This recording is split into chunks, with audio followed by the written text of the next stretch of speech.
Kore ke u whakatulou.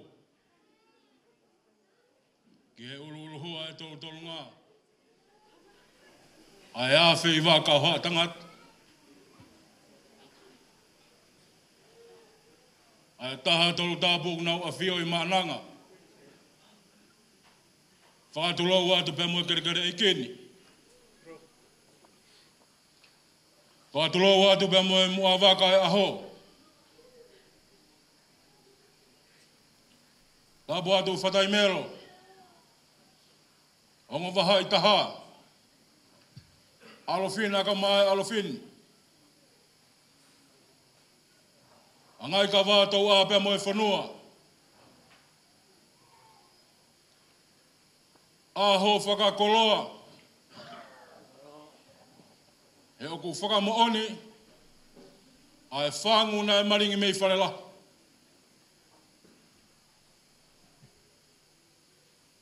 Ai ongo laine na e palaleri.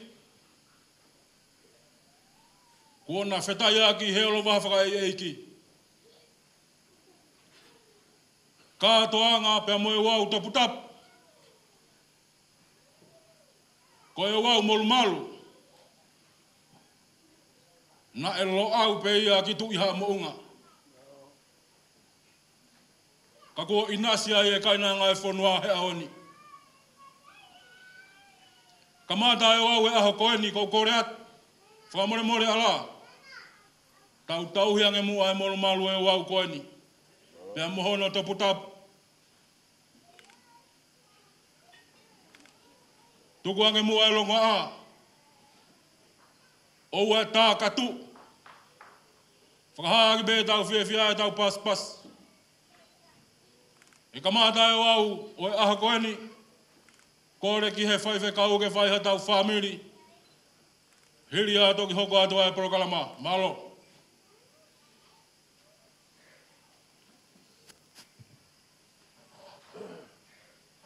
Kau iwa he tātā pāi niko mi tala honu me wāla. Vespeta.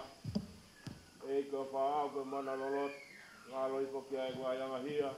Ia ko ufi e kou kotoa pē. Tātā pāi niko mi tala honu me wāla. Iwa mo lotu no tau tua. E ko Fai'aho ko mana lolot. Ngā loi poki ai kua yanga hia. Ko ufi e kou kotoa pē. Eke ko e ofa.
Taloni he ai no kumau yai.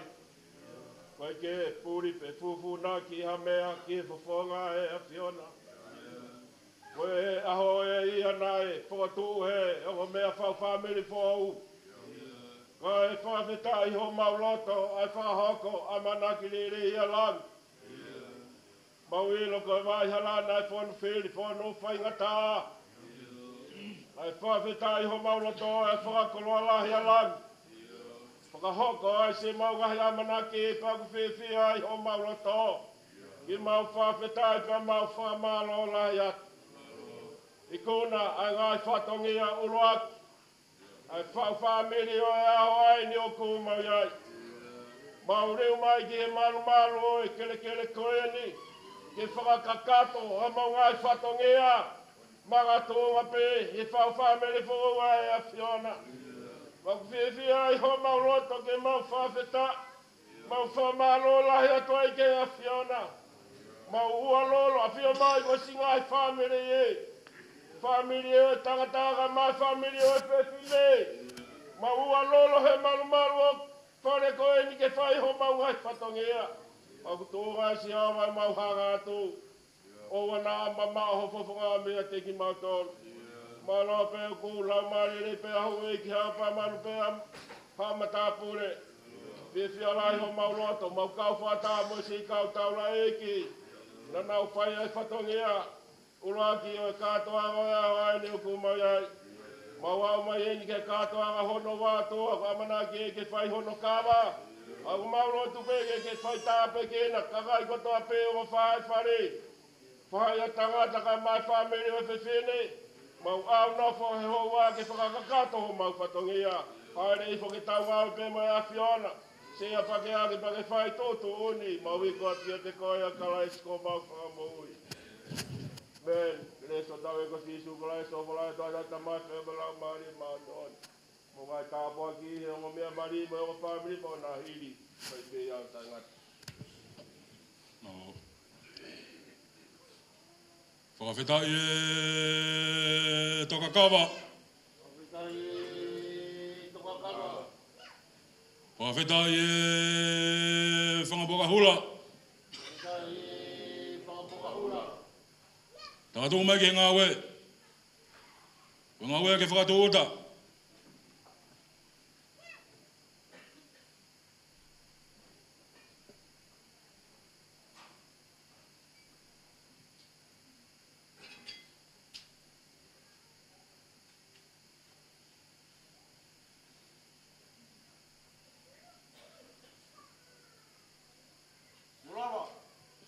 Tātou mai. Ngā we ke lau.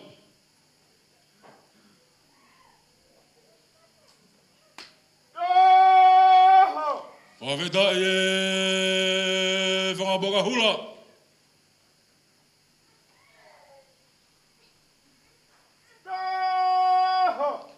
Whawheta e toka kawa. Kau mai o ngā alofi.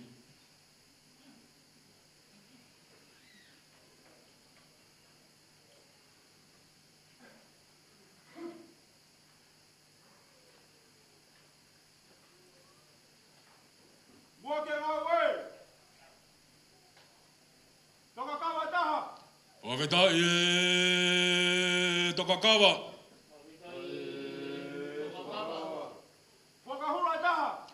Whawheta e whangapoka hula. Whawheta e ngā we.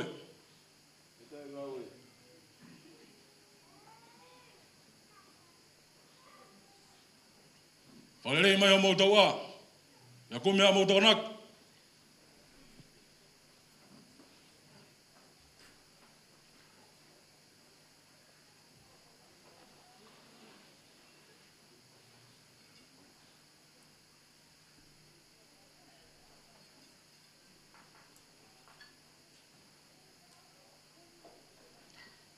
O mea kawa.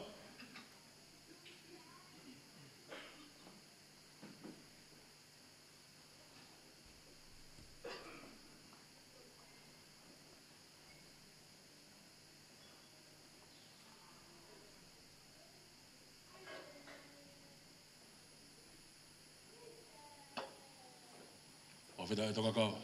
Ta poki mai. Tau he kawa ke tau ake tuki. Pai ake whatongia.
Tuku mahari e pe kai palu.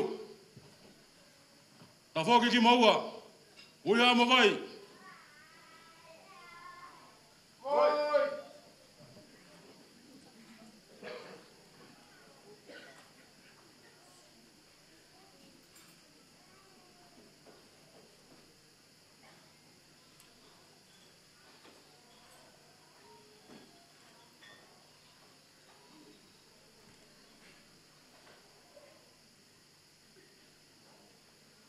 Vai taha.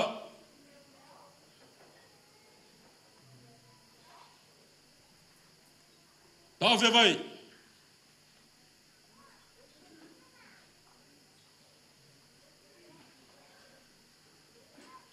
Paul.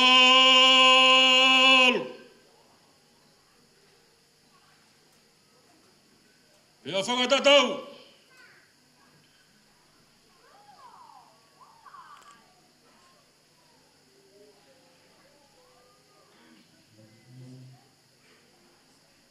Pea aia ngai whau.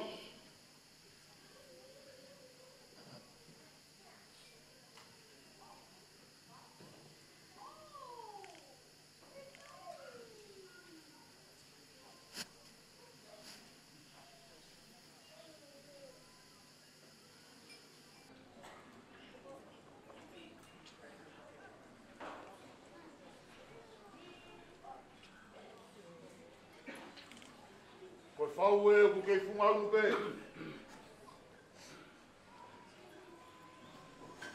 Tapu ke awhio e tolu te hai o tua i o tau roto roto.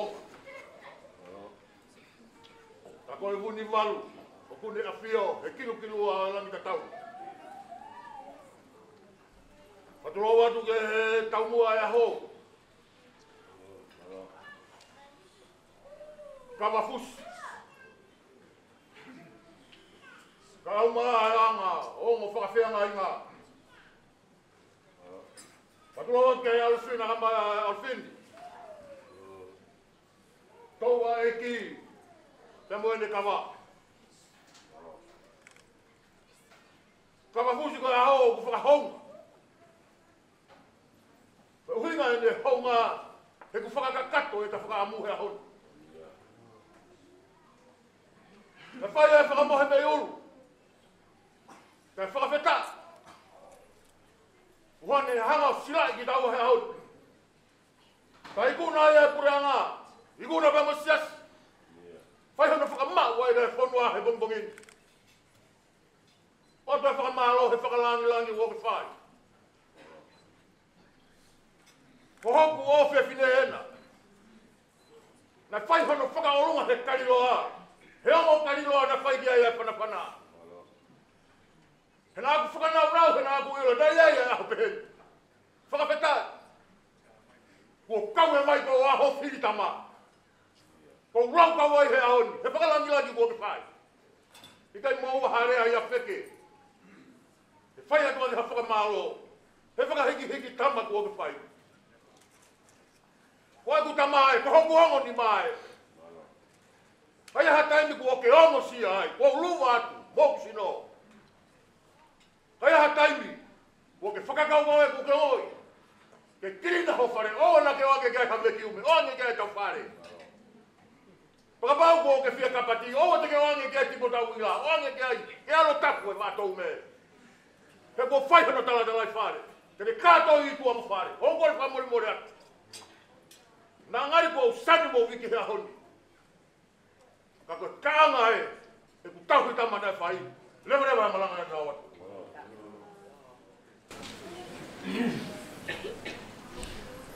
Watapu ke apia tua mak. Alo. Kalau betul. Watapu atu ke hauik. Alo. Hegam matapu. Iya. Watapu atu ke kau kadagi pai ke kau. Tau whakakatu whatumia a hoi. Tuku mua ke motu atuani ki pai atu whamaro. Alo. Mo whakawheta. Rui. Koe tali lere nā mō whai. Alo. Ki he whenga nā whai atu. Nā kuhonga e ki hokorotu. Nā maui. Ai aho. Koe tui ai motu ani o ke hei. Alo. Koe ahoni. Koe mua taha. Koe mari koe mea whakaotua. Iya. Ia koe mua taha. Koe whakafofonga e ki nanea. O whakahoko. Ai whakaamu. Moe mea ku tau kātoa mai ai ahoni. Iya. Whikarua ki. Koe whikaua. E whai rewa e tau tokanga. I hongo mātua mai. Whai e tau whakahino, whakaosu, ke tau tala i whare whakaosu. Yung mato mai. Malo. Iko e pok fo. Kuna ha si ha ha. O fa ve tai lahi. Tu ma. Ko so tu nai fai. Ko le fa ha ko ha ha. Iya. Tau fia. Hanga he o mato an o mi family. Fae family tamai. Whakakakato mai he ahon katoa. Whakamahinuia, mau tari le koe te whini. Malo. E nā mau ato kore, pia ke tari, pe te mau tau e mai.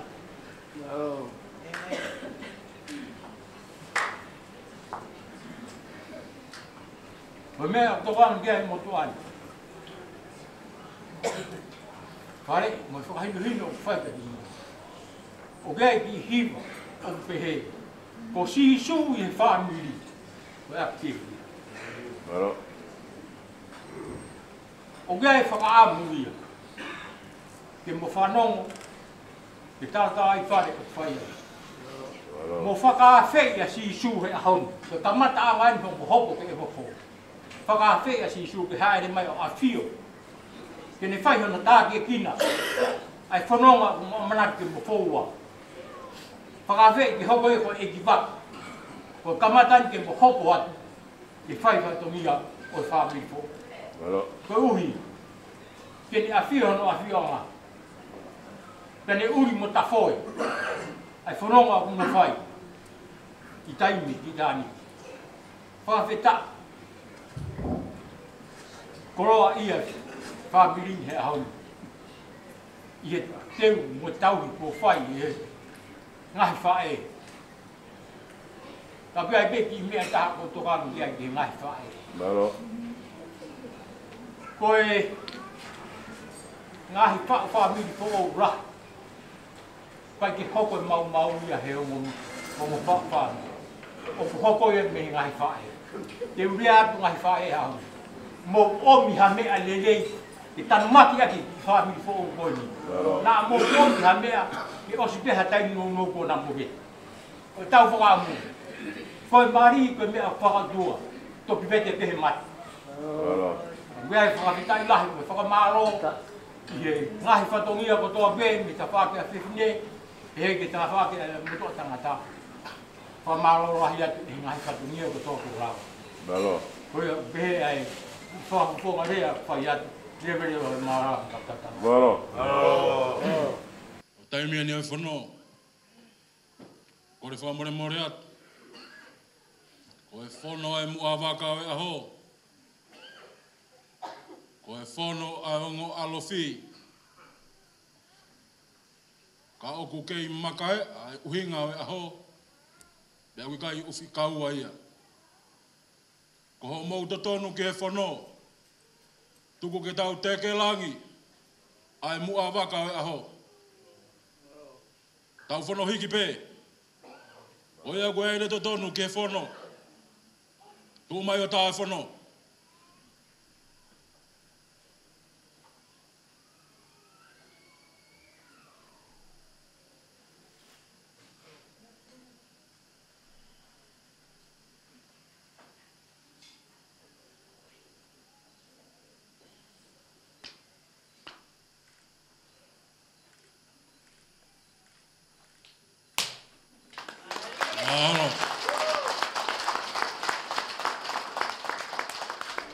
Tatu maha kau tangata.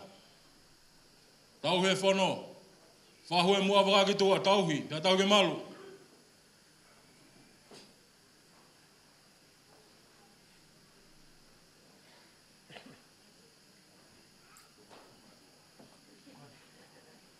Ki whakata ke halaka e.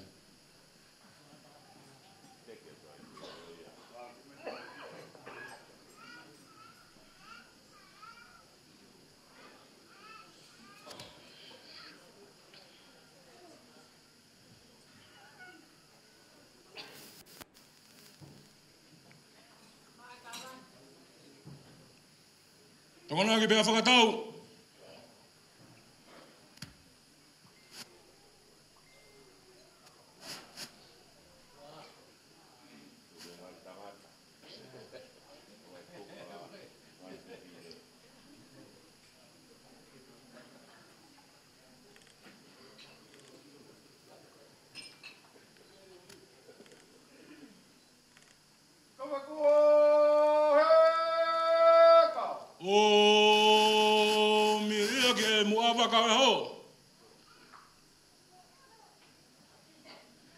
Tahine ko Ruta Punyani.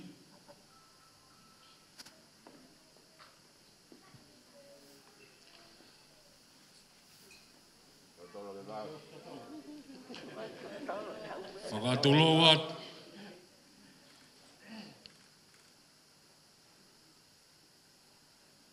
Moi whai vaenga e whanua. Ai whiunu koula. Na e whakalanga me ka whalalalo mo ka whalauta. Ai whangu ne maringi me talu I kuonga. Ai mama ki tā me olo waha. Aho whakakoloa. E kua tālaha ka e maka mo lo wakau. Aho ni a tāhine. E kua hange ha koko walo tu umo ngā. Ai tauwha alaha ngātu pēr manongi. Ho tala ngofua. Ngana peia. E nai whai hona moa kou la mehe vai ko a molo tatonga. Na e whiu no ake koe whai vaenga e whanua. O whai aki ho whiwhi ka maka whikafa ki manawa. Pea whungani ua aki ho tala ngofua. Ui ngai ho tongi e whatongi ahe aho koen. Koe nofo anga koe nā. Koe nofo anga ea nai matua. Pea nai loa ube ki tui haa mo unga. Pea mohono ngahi foto tehina. Ka kua au ho tala ngofua. Pea meite ai alo to tatau. Ma aho awhini ma. Whiunga keke hapa I e whanua. Pea mohono fuafua kawa. Ma ue kawana.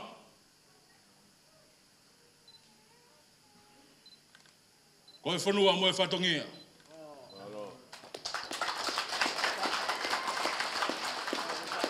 Malo.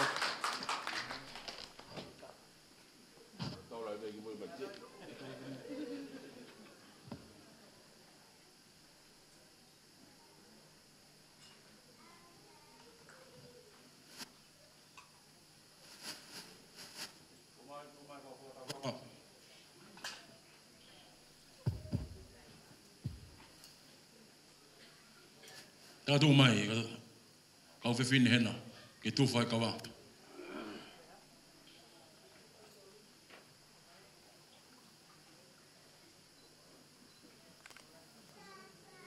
Kawa kua heka. Ave ia ma whatai melo.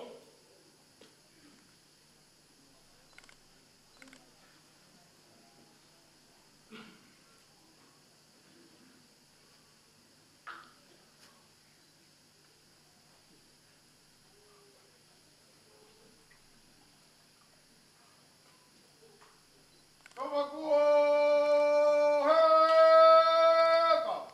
Ave ia ma pēo kau.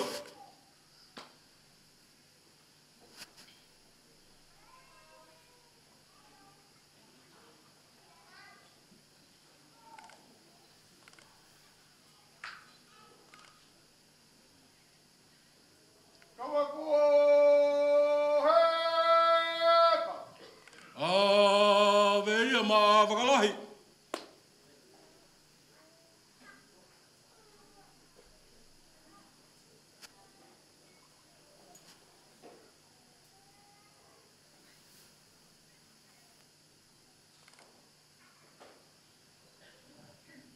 Kawa kua heka. Ave ia ma pokatau.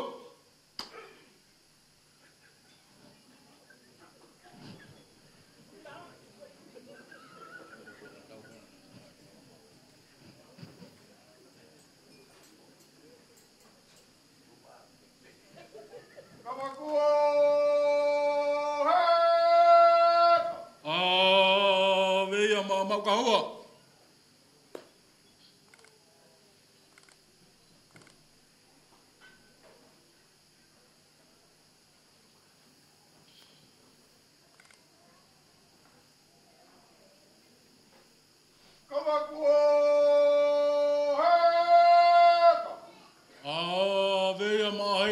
tangi.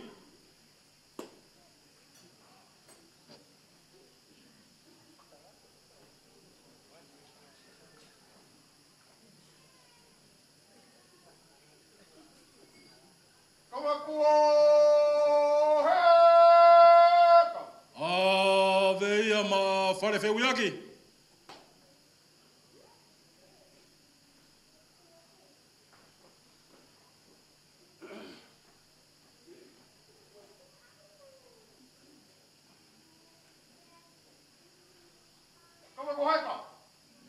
Ai mau.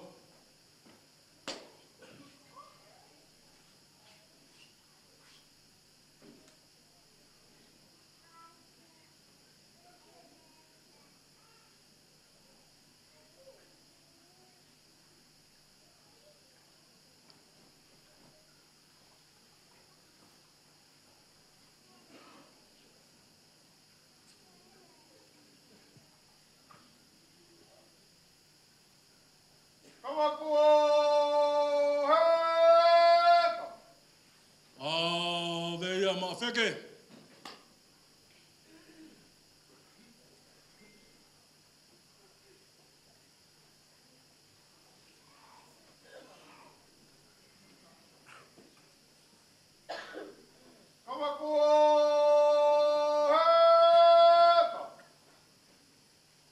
Veia ma tamasi mari.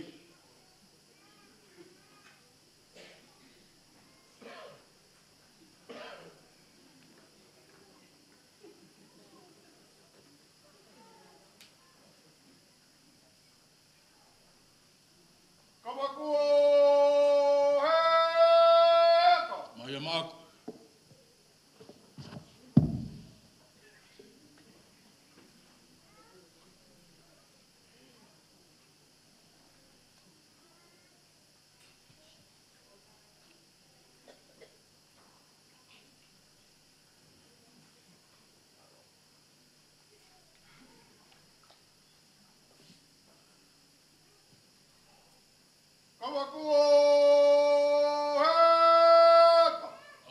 Veia ma katoa.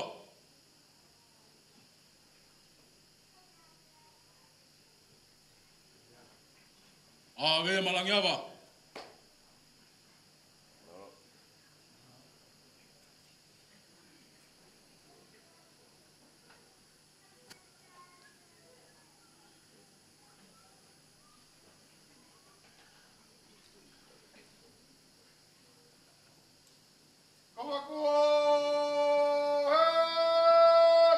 Hue ngā kawa koe koho kawa.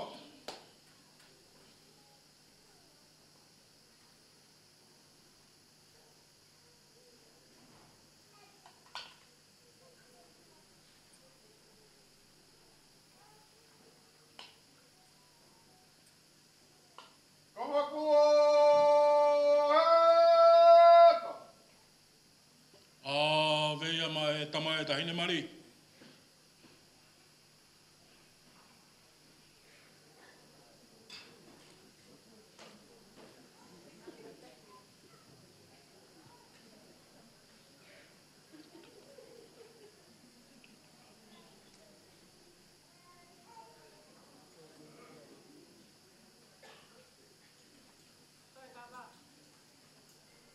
Tuku e mai tau kawa.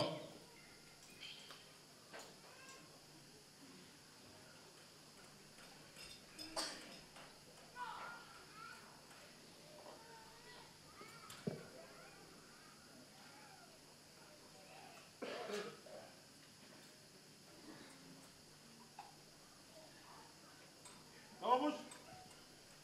Venga, mau kawa. Whakamaloa.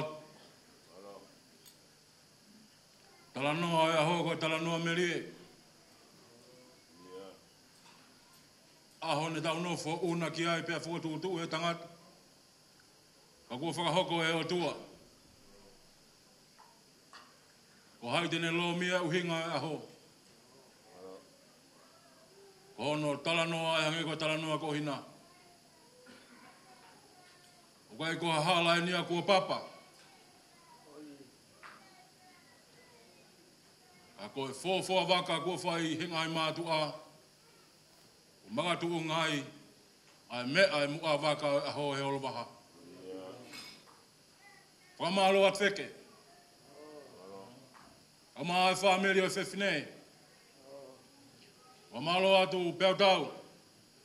Ama family fai tangat. Pamalo atu fatai melo. Bahai taha alofina kama alofini. Ongai kavaka mai toa. Motoro ko tope na mo tapa mai he o wau, molu malu, e mo e wau tapu tapu e whanua. Whakamalo lahi atu. Hike taua.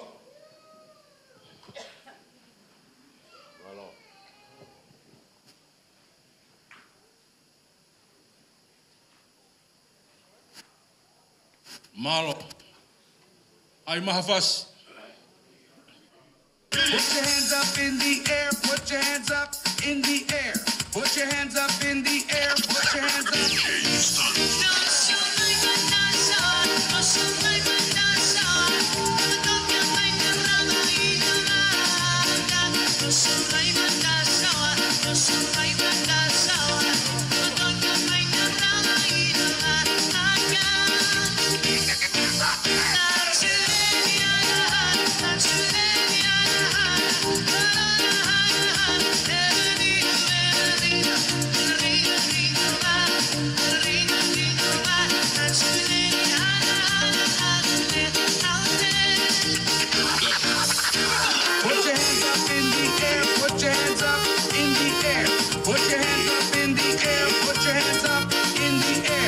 Put your hands up in the air and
We are running a little bit behind schedule, if you don't mind. We're going to start.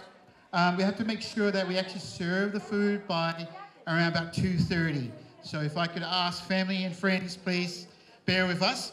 If I could get the actual bridal group, where's the bride and the groom and all of that? You're going to have to start setting up and start lining up in the back, if you don't mind. We're going to try and get ahead of schedule, but we're not too far behind. So where's the bride and the grooms and everybody else? I think it's just getting ready at the moment. So. Ia tau ki kātaki pe, koe ango mea marien pa mo e na kauwhanonga. Whiela ko na mai me e uai. Kau ki hu mai o whakasiongi.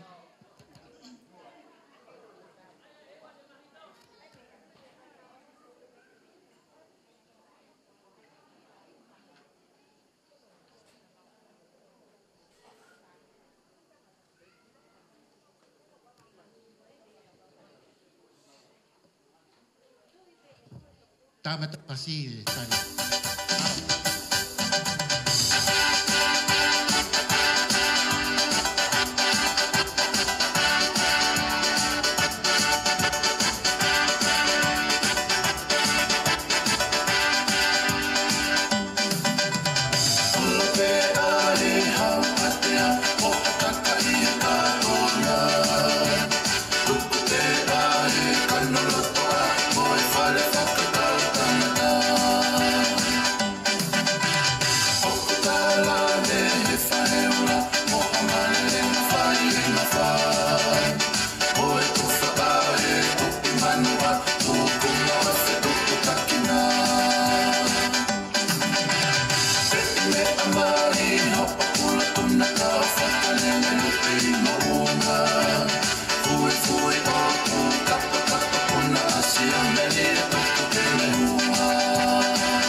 Thank you.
Sama the Yankee, the cow, and some of the Yankee, the cow,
we're about to get to one of our formalities, which is the bridal entrance. So, thank you. If you could please clear the way while for the bridal entrance. And I'll get the DJ to, I'll introduce them as they come in. Ko ki kore pe nia pe mea Ruta pe mo nua. O ku tau loto ke tau fia kotoa pe. Ka Fiema'u pe ke tau pe e tau Fai'aho tau ngai tangutuanga. O ku ia e laivi pa ku ai faita. Ko uhi fok tena tau he wai tai meni he tau whahinga fia tau hau tau to poloka e ume a faita.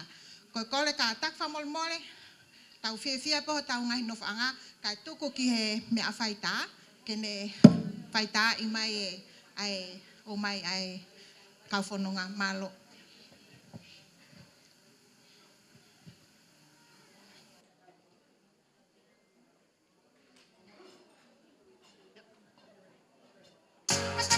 Right. First we have our ring bearers and flower girls. Let's go, let's go.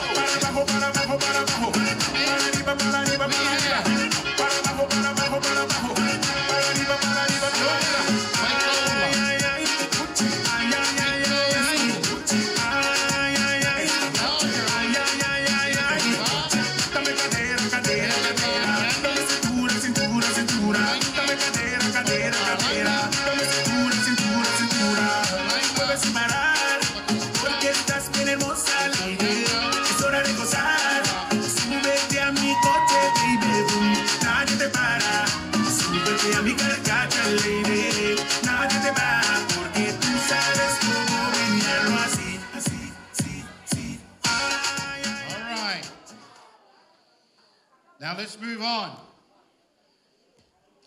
Next lot is Devita and Esha.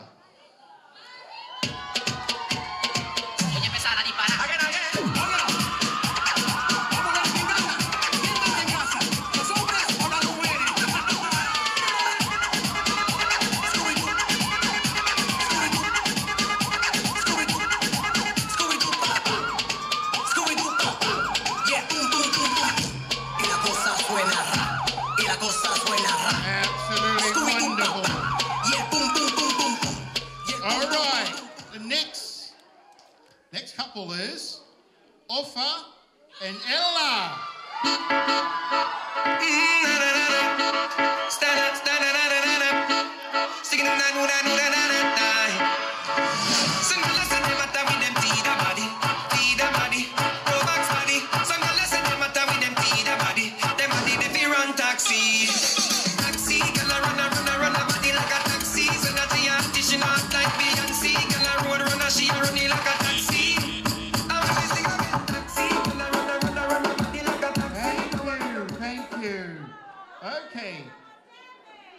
Next couple is Brian and Fai'aho.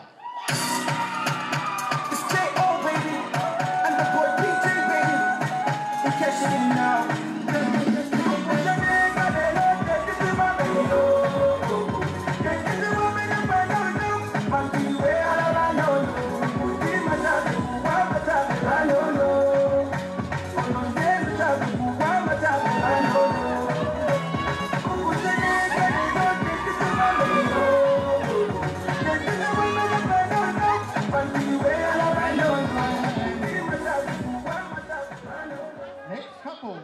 Is David and Maria.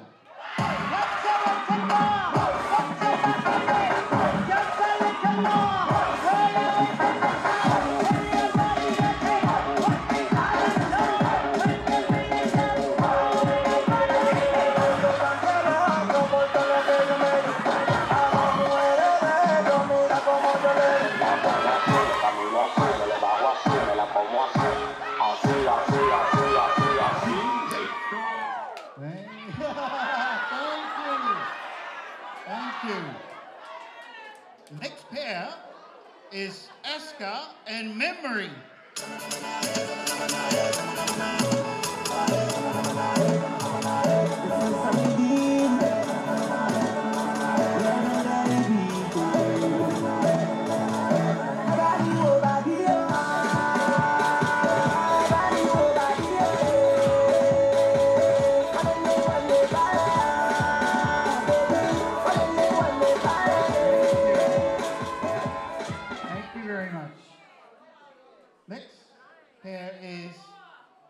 Daniela and Anna. That's the fact of the beat.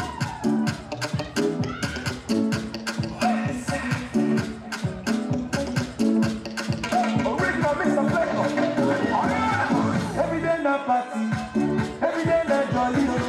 Oh, you move your body. No time for story. Thank you. Next is Bruce and Sita.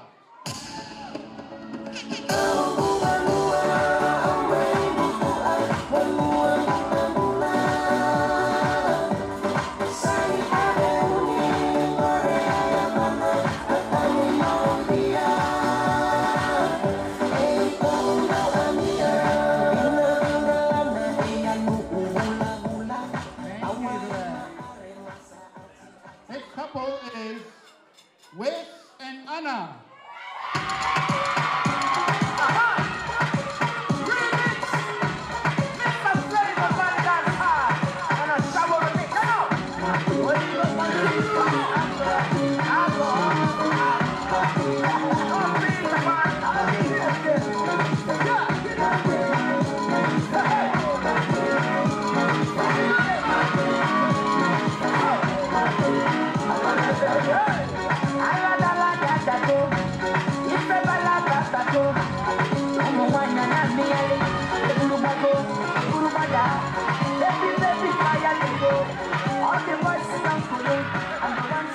Thank you very much.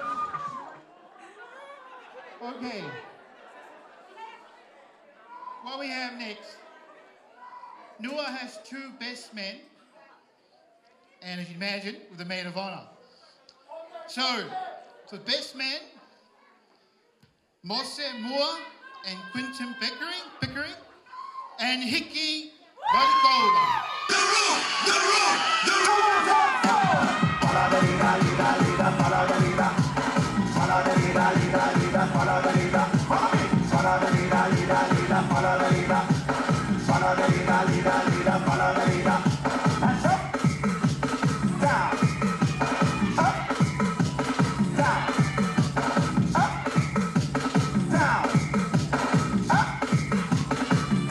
Everybody now, put your hand in the air. One hand in the air. And we come from left to right. Watch this. Left, right. Come on. Left, right. Left, right. Left, right. Do that. Sai. Ko e hoko at lewa ko ni ki mo apeto ki o mai ngo tamaik mali. O ko tuange whainga maria ko ni ke ngo matu a koe anua. Ko ngo matu a whake ko ni na kai ka ana lue pehe anaua. Pana kai ke kauia helisi.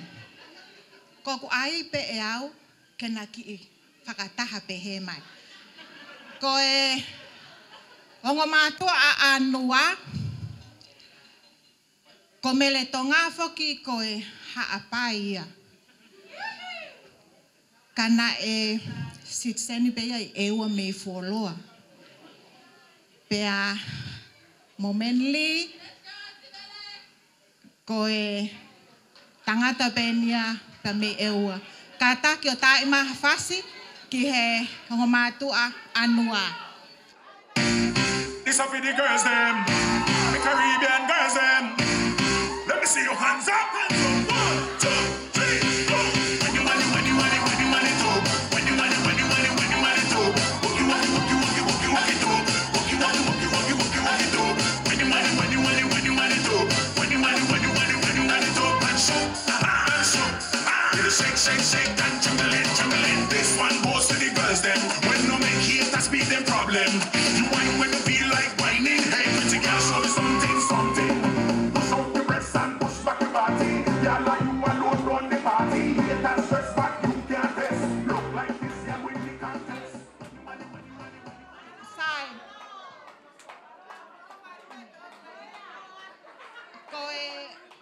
Koe ongo matu ale vani a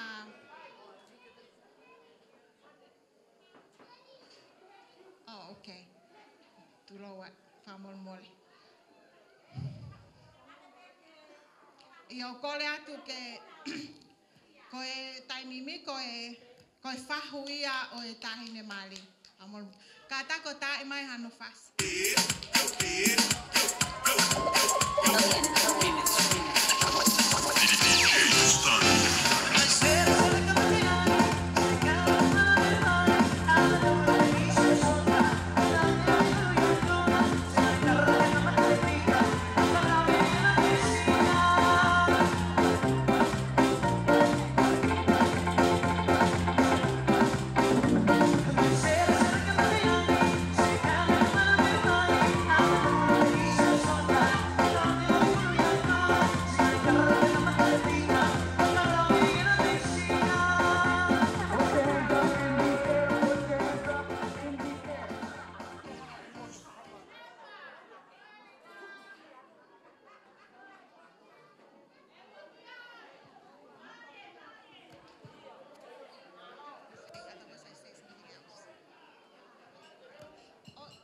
Io kata te whakahoko I pe kan kaunanga koe ni na ton ken whakahoko e hongo matu a koe ai tahine mali. Ka koe hongo matu a ko kalo, foleva, heu a femui, mo tavinia a femui, kataki, o taumani a vasi.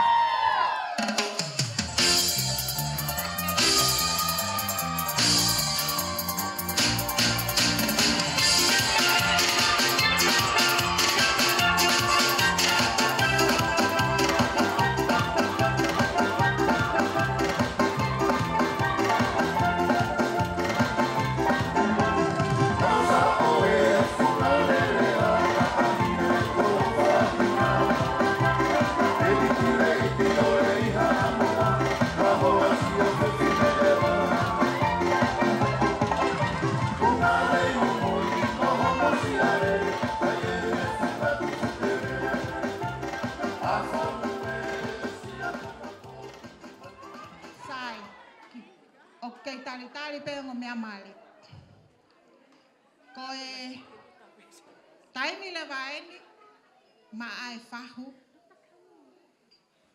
onua. Koe to taimi eni ke whakataha ko toha mai ai whanga mehitanga onua. Pea ko kore pau ka mo tolu ke mo tuake. Sen masia famole mole. Kata ki tamea tamai ha fasi e fahu onua.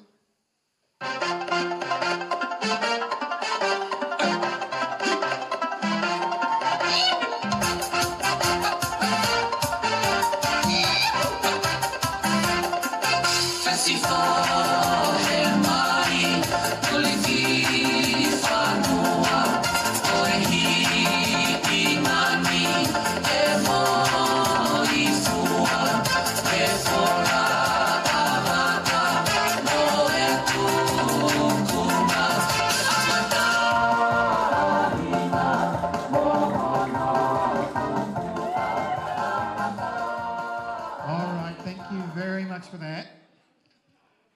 Now, for the moment, the moment that we've all been waiting for, which would please be all upstanding as we welcome in. Ladies and gentlemen, please rise and make some noise for our newlyweds, Mr. and Mrs.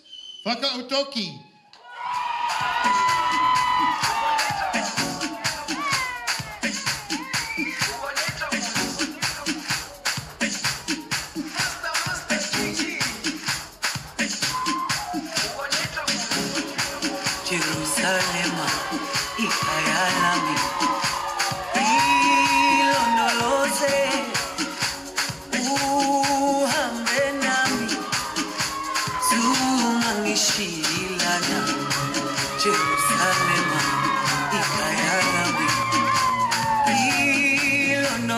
se uhambe nami sungangishilana dawo yami ayikolana. Thank you. Much appreciated. You please find your seats.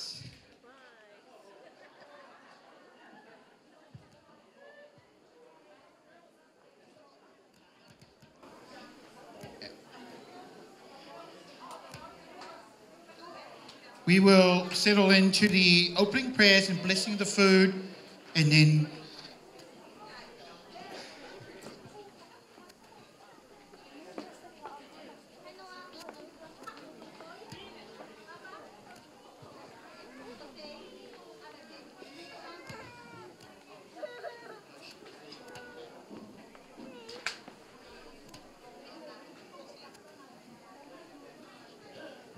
Lolotonga e tau whakanofo-nofo. E o kole pe ke whamiri whae ke whakanofo-nofo mai te pile mua. Hange pe nai o si koe whai whekau pa moe ngō whahu. Koia? Iyo.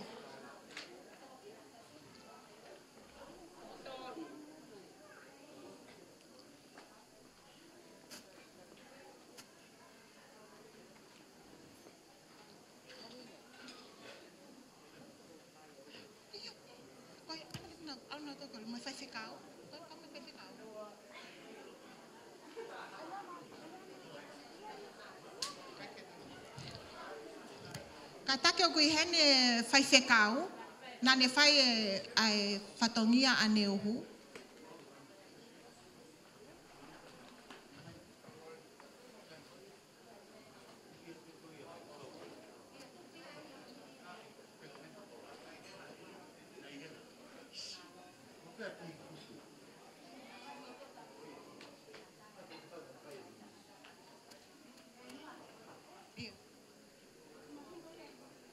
Pea moe whahu e o Ruta, whamolmole. Oh, yeah.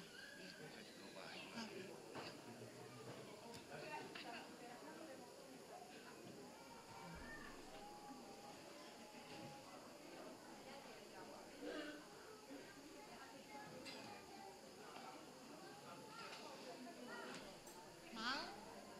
Ko fo ispa ai ko fo isa fihape.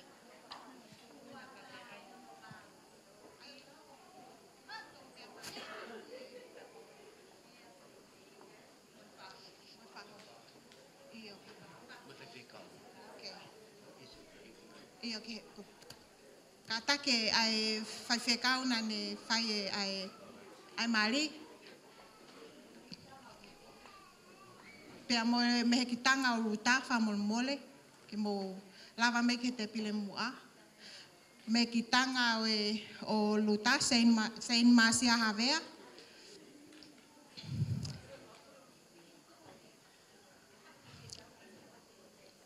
Oh, na fai whekau e.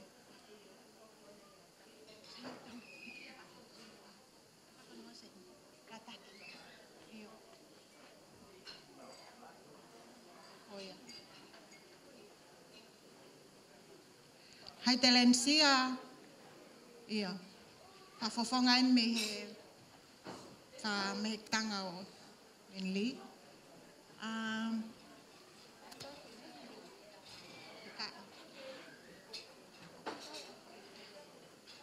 Koe fo itaha, koe fo itaha.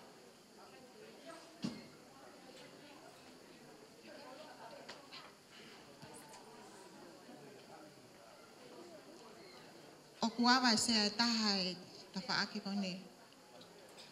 Se au.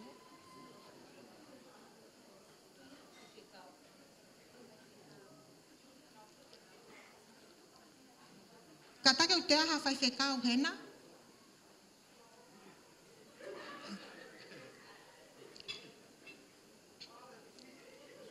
Ko fo isa e ua, ko fe, iyo. Malo. Ko fo isa e ua wata.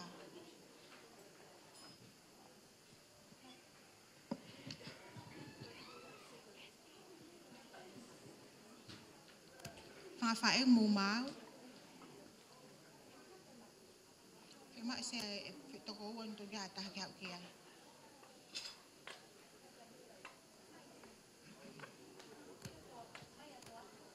To afa whakautoki, Fiema'u ko te pile mua.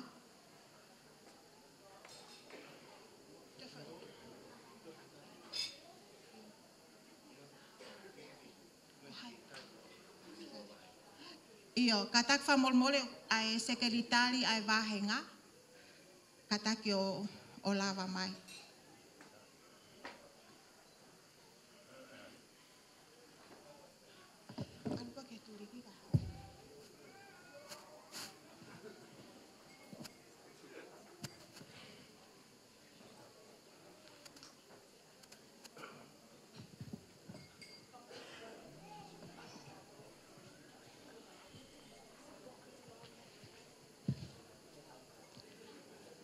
Sai. Ko tui ko tau kakato mai. Ko kol whamolmole heni, ke taha ko toa pehe he tō mui e tau polo kalama. Ko e tau ngahi mea whakato ngā whoki, ko pau e peke ai tō mui. Ka ko sio, o tau me tō mui ake mi te whanima. Kai ke? He kai ke u whakaloloa.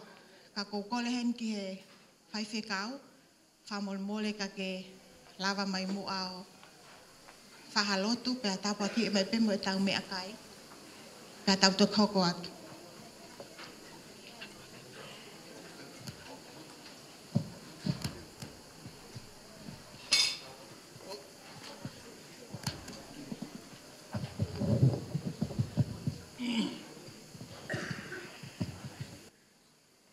Toa mafi.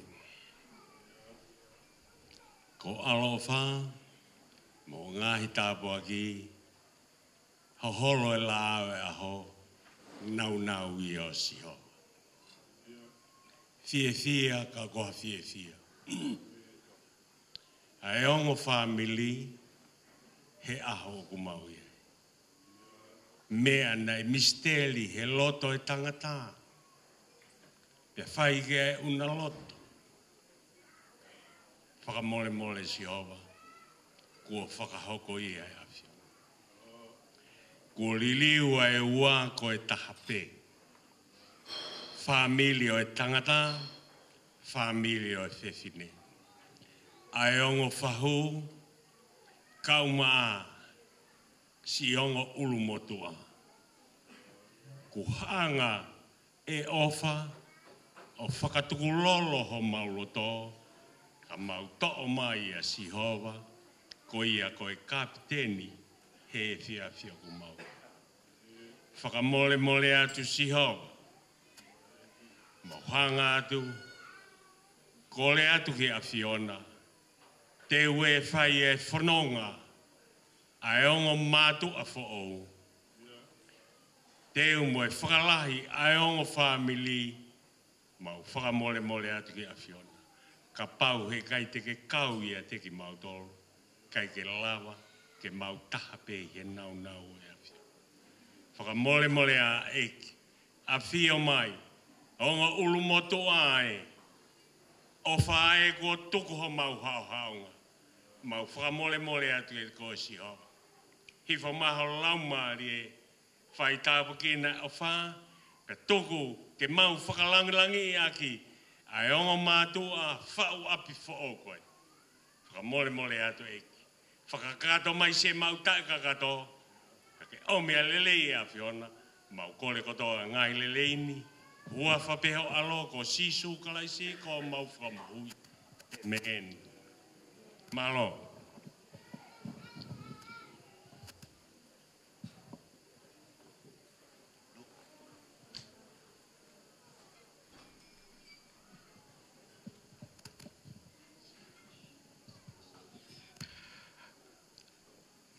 Thank you. We will now move on. We've got about 15 minutes before they serve the food, and we've been instructed that they have to serve the food around 3. So, but before that, we're going to have our speeches. So, just indication for the tables how the food's going to be served. The front's already going to be served, but also table 2, 3, 4, and 5. You will also be asked as well and serve your food. For everybody else, we will wait for a staff member to come at your table and they will direct you for the buffet. Okay, but for now, let's start with the speeches.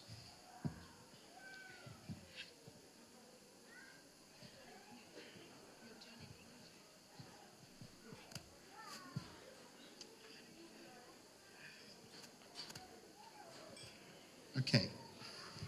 I'm going to keep it very short, actually, because we're running behind time, and I'm not surprised that it's island time. We're always there. And one thing I will say, our people, Pacific Islanders, when the first settlers came and actually asked, why are we always not on time? Historically, how we work and operate as a community, people come first.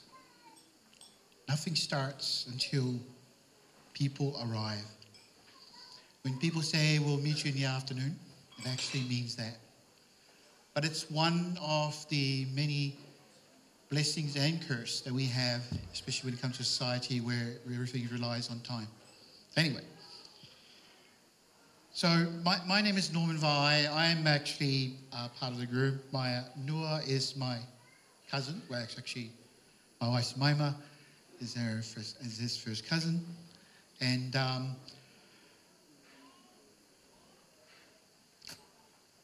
when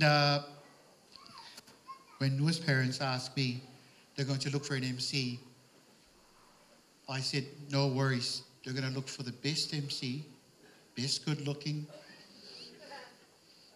one that doesn't stutter on the mic. Unfortunately, they couldn't find that person, so you're stuck with me, unfortunately. And that is me. But look,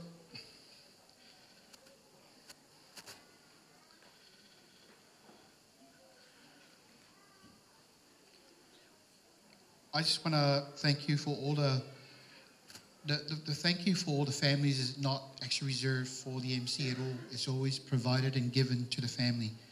And enough and sufficient sort of words have been said today and will continue to be today to say that. And it's not in the spirit of how we say thank you. So, but in the actions and what you saw today in the cover ceremony, even in the very acts themselves of actually the bringing up on the parents, the bridal, these things are quite important. They're sufficient enough for everybody to say welcome to Nua and Ruta's wedding. I'm very happy to be here. There's a lot of families who have come across, a lot of the groomsmen, all from Australia, sort of very across Australia, and they're all here. And a lot of our families as well from overseas. I just want to say thank you to all of those. I hope that we will have a great time today. And I'll leave it to the elders and all the right people that will actually say the thank yous and all the right words for today's occasion. Ko whiepo ke ai whainga maari ko ni ke whakakato pe e taurea whakatonga no pe. Ko hi ko lava he tamai eiki ai whapapalangi. He ko iai e kau muri heni. Pea teu ki I leau no pe ka tau hoko atu. Ko kuingoa ko si maima. Pea ko uhinga pe ku tuu ko e taha pe au e ngai tua whawhine o Nua. I he lahi e tangata eiki kai si e tangata eke anua. Pea hange pe ko ia ko mo mamata mai ki he teu he ahoni tau whawheta. Pea kai teu te whamatala. Ne le whakakakato ko toa ia e whaiwhekau aneu. Uiai hene ai whiawhia ke tau sio ki he ngaue lahi o ku whai e he mātua. Mātua a Ruta, pape ke mātua anua, malo au pito ai te te ulahi. O kai ko ha mea a whai ngofua ai te te o mo whai. Pehe ai ko whamalo heni ki he o ngofahu. Ko hia ko e mo lava mai he aho ni ke whakakakato e ngai whatongia. Ko ilo pena a mo lava mai pa mei tonga. Ka wiai ai whiawhia ke tau kau whakataha pia mo ki moua i he hoan. I kai ngā tai o ku henik foki ai family o Ruta pa pe foki family o Nua. Mea ngai tapa ko tō pena mo lava pa me ai o ku iai ai whiawhia ke tau tū whakataha i he o wau e ahani. Ko ia ko e te tau hoko at lewa ko e ni, te tau hoko lewa te u whakaatale ko e te pile mu a o si tuku ake pe ko ki tau ko e kato lewa e tainimi te tau kamata lewa ai o ki pā whei. Ko mea kai ko mau pea e hau pe ai staff o whakahoko mai.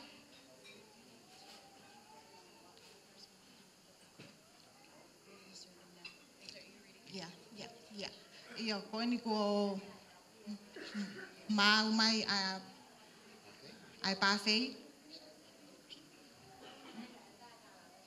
Sai, te tau kamata pe mei he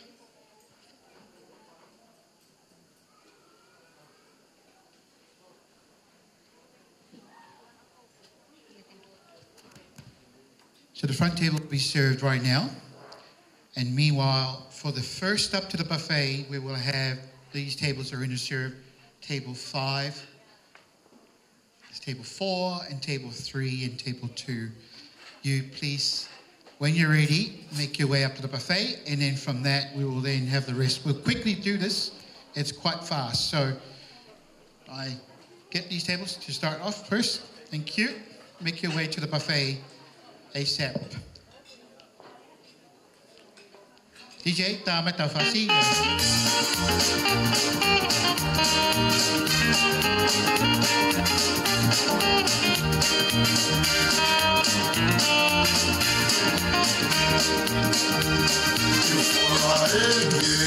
Ahana puna ke te vaita silae ana ia raiane aspasi ia toa te whakakana ne ka whiu ai mafi wa moe kolope so salaisi e maui whakapolitiki ne ka au e kua whakamisimi Palestini Kokore e whamole atu.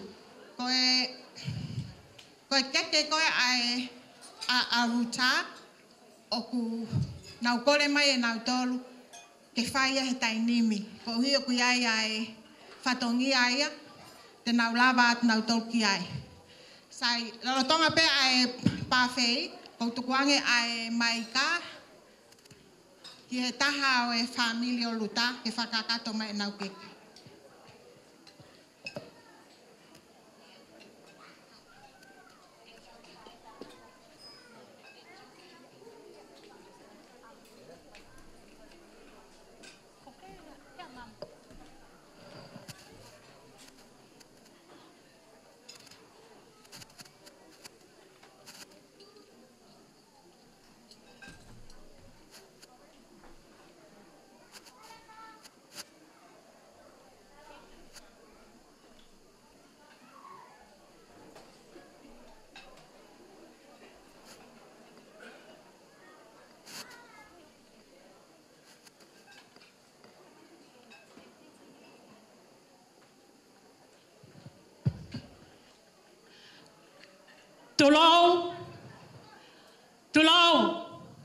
Tulou pe alfa o kuongo I he turi ke whā e loki koe ni.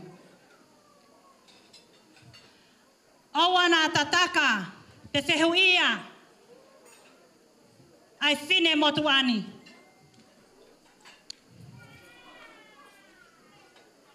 He kuana panga maalie ai aho ia o e ongo tamaiki I he ahoni. Me saione o a o mai ki heni. Hono whakamatalai. Pea wakili. Ai tuli ki kotoa pe. E heongo MC o e ahoni. Tangane aho ia. Kai tuku. Ke tau tu pe mo whaila. He o kuiai pe ahono tala. Malie. Ai talango fua. Pea mo oni. Ai fola.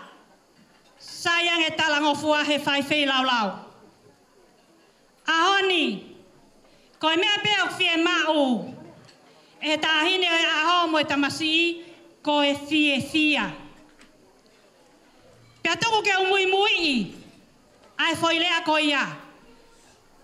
Ki moa, ke whai e whatongia. Pe ko aku tongia, tuunga o e whae. A Ruta i he ahoni. Pea naa whehu ia au, pe ko aku hau mei se. Pe ko aku aluki se. Ha hono uhinga. Sai. Koe whine motu ani. Koe sisi taha ia. I he tamai ohi a Ruta ko heu a whemui. Koe sisi taha au he tamai a heu. Koe uhinga koutuu. He nai whanau i piau keu sisi, keu whai e whekau kotoa pe a lalahi. Ne angona tok whakau wale i piau, he tua pule lulu, kau pa e tau rea au pehe. Ke matuu. Pea ngā aue, ke ngā aue. Pea ke laka, i he taimi o ke lakai, koe Hawaii. Ko whia whakaha o kui heni, a whae, a heu, me he whakatonga. Koe puna mai pe, koe aho koe ni, koe ne honga ia he kaunanga koe ni. Ki kaunanga koe ni, nai whanaui, nā ko iai. Pea me he a ko iai mau iai, au mau ke iai pio o ke hahon. Mora ke mamau, koe mau i he ni ko hatuunga. Pea ke whakalangi ki mau tolu. I kai Ruta. Ko ke me ai e whamiri koe ni. Koe mau o wha, o kuia te koe. Pea au wha pe, ke mau whaiha mea ke whia he aho koe ni, pia moho o whaanga. Whakawhe i atu koe, ke mea mai ki ho keke, pia moho o whaanga, whamore.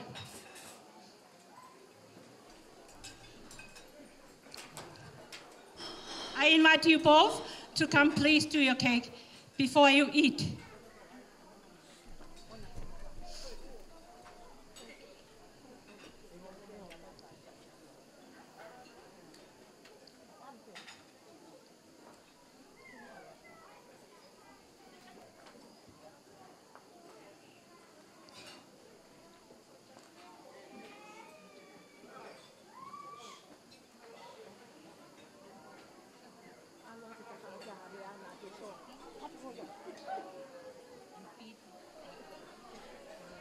Ko e taimi eni,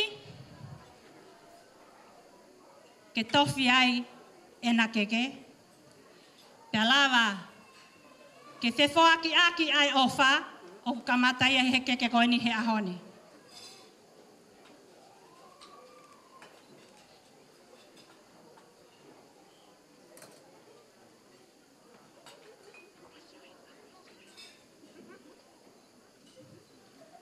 Whawhanga, feed each other. Thank you. Pasi mai. Malo, Albito. Take a seat and I will continue myself. Whamole atu e kaunga we. Koe tumuaki o e keke koe ni. O kufuaki pe ia.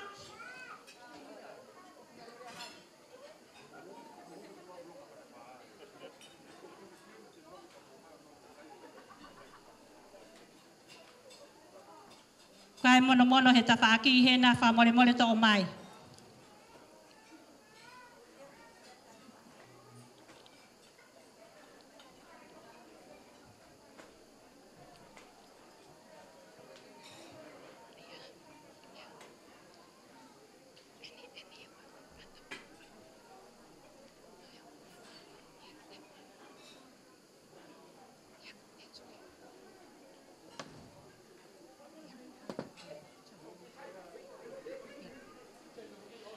O ku whaa ki ke koe ni mai o mea mali. Tā mai tā mea.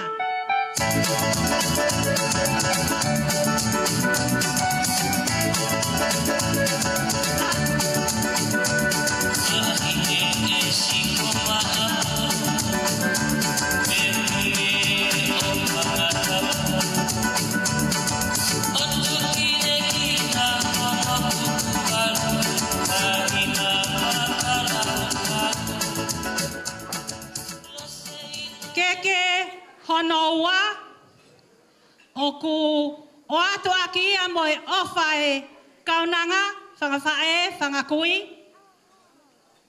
Koe uhi koe tauhina e whai he whai se kau wāhenga o e whaianga lotu o ku iai ai heu pe apehe ke tawinia mo e whamiri kotoa. O ku o atu e keke whikawa aki mo kātaki, hōmai ki loto.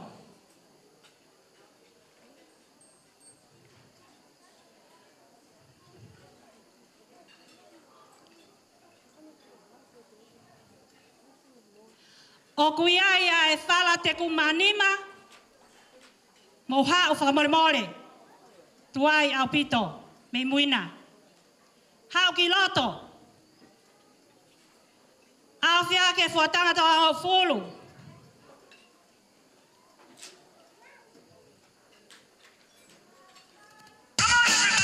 O ke ai mono kie.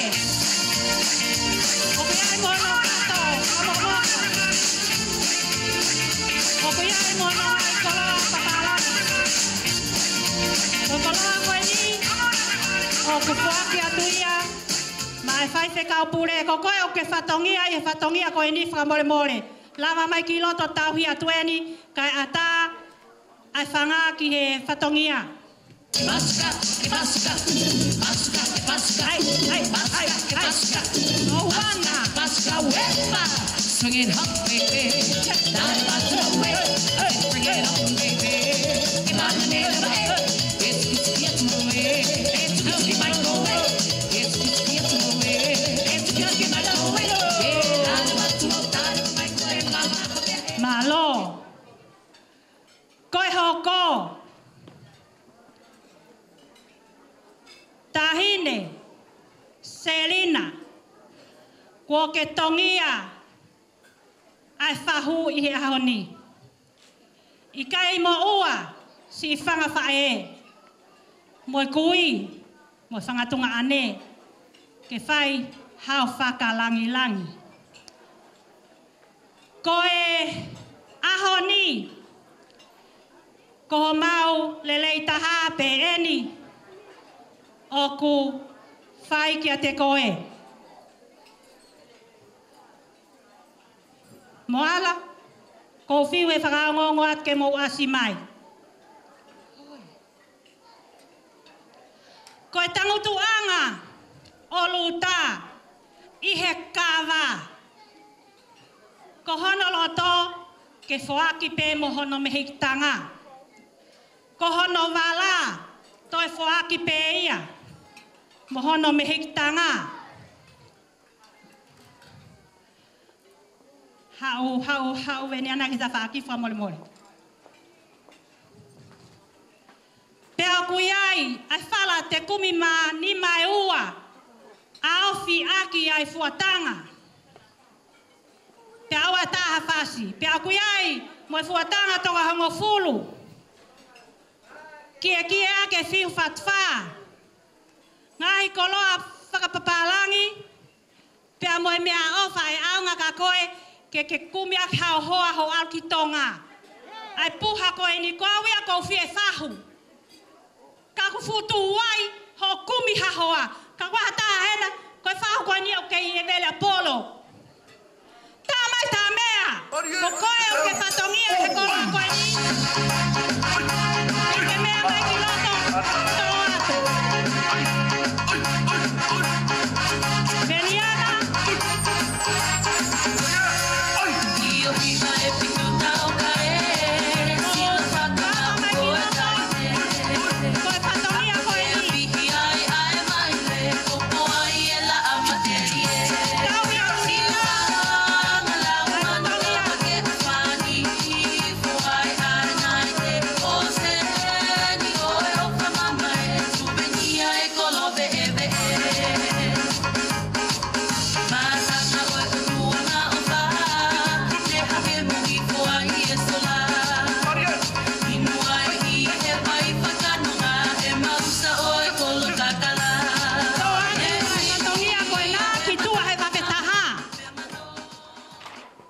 ko lea ko na fai tu mo fai la ka tau vave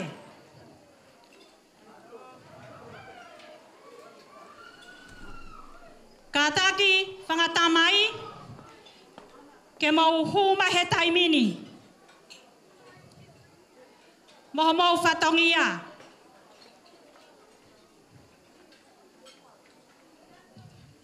ko e keke hoko ko tui ko e whai whekau na ane whai e whakamau o e fuakawa i he ahoni. Pea nai anga peheni ho mau whatongia. Nai kai te mau amanaki e lawa o me amai he ahoni. Nā mau lele atu ane afi o whakakakato whatongia ko ia ki hono api nofo anga. Ko ngahi nau kotoa pē oi ahoni ko mea tatau pe na mau lele atu moia ki he api o tangata ik fai whekau pea ko lava e whatongia ko ia. Ko mau whatongia whaao si. Ka pau te mau tōnou no tuku pe mau tōnou no ka mau tolu ka te kāwai. He ko e mea ia ku loa ai e tau mea ko toi alua tohi he Facebooka. Ka koe ahoni tau whai e loto e kau nangamu e tāmai o e ki koe fia. Sia pe, fia pe. Ko mau whatongia whao si. Te koe whatongia ia o ku mahu inga taha ki he mau mo ui. He na e whanaui. Pea whakaolunga. Pea whawhanga me iai o au ke fuaha koe ni. Ai futa masi whakaofa. Kua whiri e luta. Pea oku mau i loi. Ko ena whe ofa ni e tae ngata hona whamiri. He kai ngata he mate. E tae ngata hona whamiri. Ko hoku whatongia ia ko tokanga lahi ki ai. Whamore ko si itari atu he ko pupuha ia. Whai mo o mai e tau umea whakatonga tau o stalaga mou tolu. Te utoe whoki atu. Mua mai e wala. Wala mali. Te utoe whakamatala atu. Wala mali. Hau moha toko ono. Moala. Wala mali. Ai fu. Takai ngalahi i mui. I kai tuku ia. Wala mali. Manatu. Koe vai ko oa. Taimpea ku puke ai a puke. O pehe. Kukata.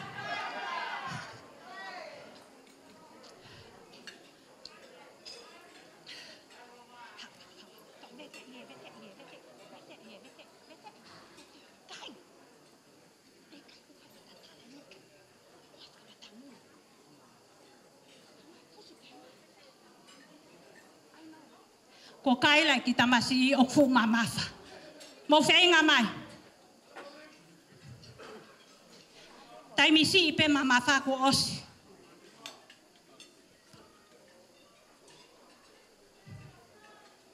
Hau. Ta mai fasi.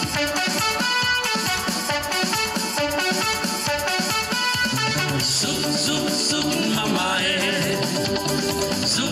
Sup papae.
de que mai mama e.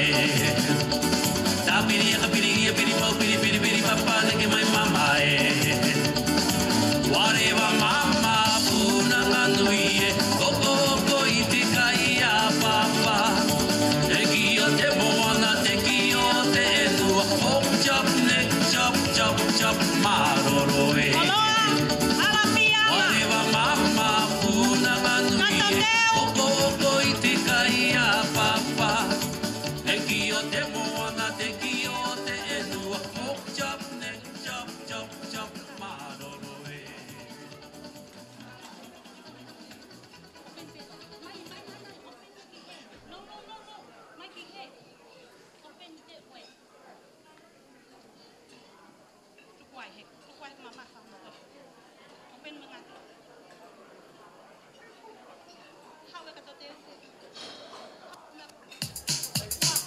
Fakapo, pea o tu, fakavale loto.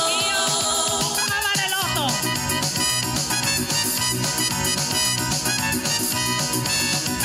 Amore mole. Di frata duena kai hawe fatomia kai na tara ke ha kai mui. Koale mui. Tapo mole pe kapai tawa ka atasi e tu me fua. Ki he mai moani na tanu me nuna. Oua e taku kofi e matamua kai me koe wiki e lotua.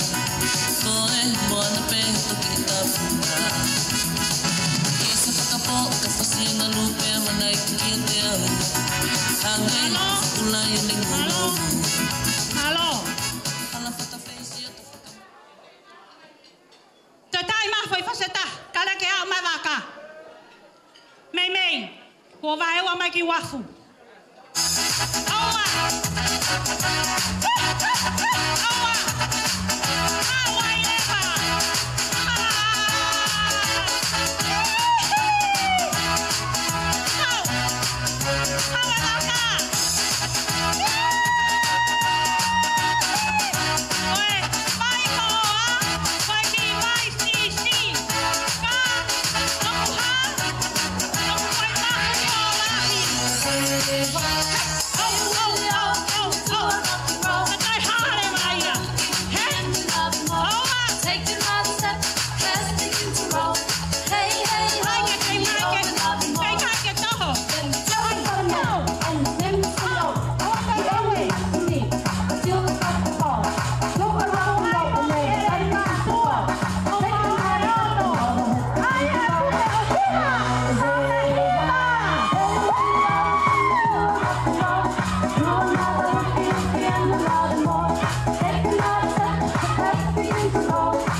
Loto fale koe.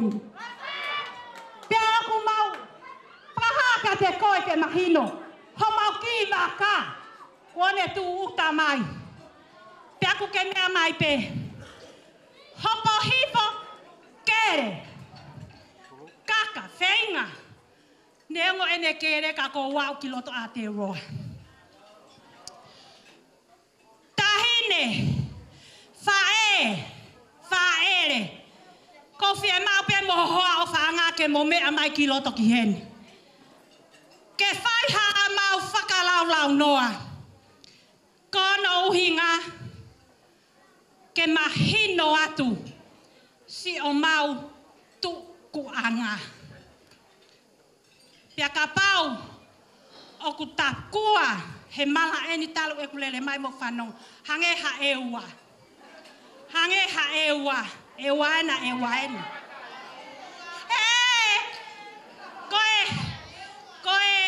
Koe mau tu atu koe ni. Na eo o mai kau ewa koe nau talavou. Pia ka pau o ku talavou a ewa ai ke talavou pe moau. ia. O te kai ke mea mai o ngō mātua ka o tala hoku whatongia. Te ngā oe ake pēo ngō mātua he o kai ke usi lawe I hona huawha. Tu loa tu ka moua. Pea moho mo fu tamasi I whakaofo ofa. Pea ko aweni mo mea mai pe ka au. Ko aweni ka moua. Osi pēo mo purea mo he ahoni. Ko e hoko atu a e fiafi mo a uhu o a ua toi peke he tuunga tena iai. Tuku peka na ua ke na whakotu peho na ki whamiri. Tau ai tau tole la motoa. Move, back, and what? Stand, there. Pako halewa mea teke tawhai, teke whai. Ko e pou pe. Ko e hape se a mea tena loto ki ai. Tarero whai. Ke tau fia. Ko e wala. Mari o Ruta. Lau nima, au fia ke lau te au. Wala, kai, fuatanga toka hongo fulu, o ku kai ko haki I konga. Toka hongo fulu. Ke ki aki fatua malere fo o. Kaka mena e osingawe aki. Hoko, wala sa pate, fuatanga toka hongo fulu, mo oni. Fo'o, af ke aki fatua malele. Ko hono ki mo henga ala fianga tawangai. Hono ui ko ala fianga. Pea ku ke ilo pe ko ilo ya o te whanawhana. Ko e whala wango kumi e ua. Whala te kumi maanima e ua. Pea ha, a ofi aki, a e fuatanga ko hoku ngata ngā ia. Pea ka pauku sisi, ato e fu tohom pulu koe ni koe pulu. Toho peto e pulu toi hosi. Koe ne kakatoia. Pea kahana o hinga, ko hon ki tau wala. Ke mahino, koe whanua hou e ki umaulere mai me iai. Pea ko lei mātua pāne ono, a puke pāne hiva. Koe hālewa, tau toi lawe ki ai. Koe kirisi masi pe ena. Ofa atu hoku sinoko o foi sinona leva malanga tua ofa atu.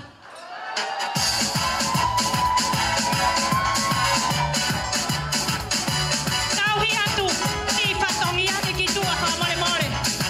Ka teke atu mo fu waka. Ame ai te heka ai ki e ua.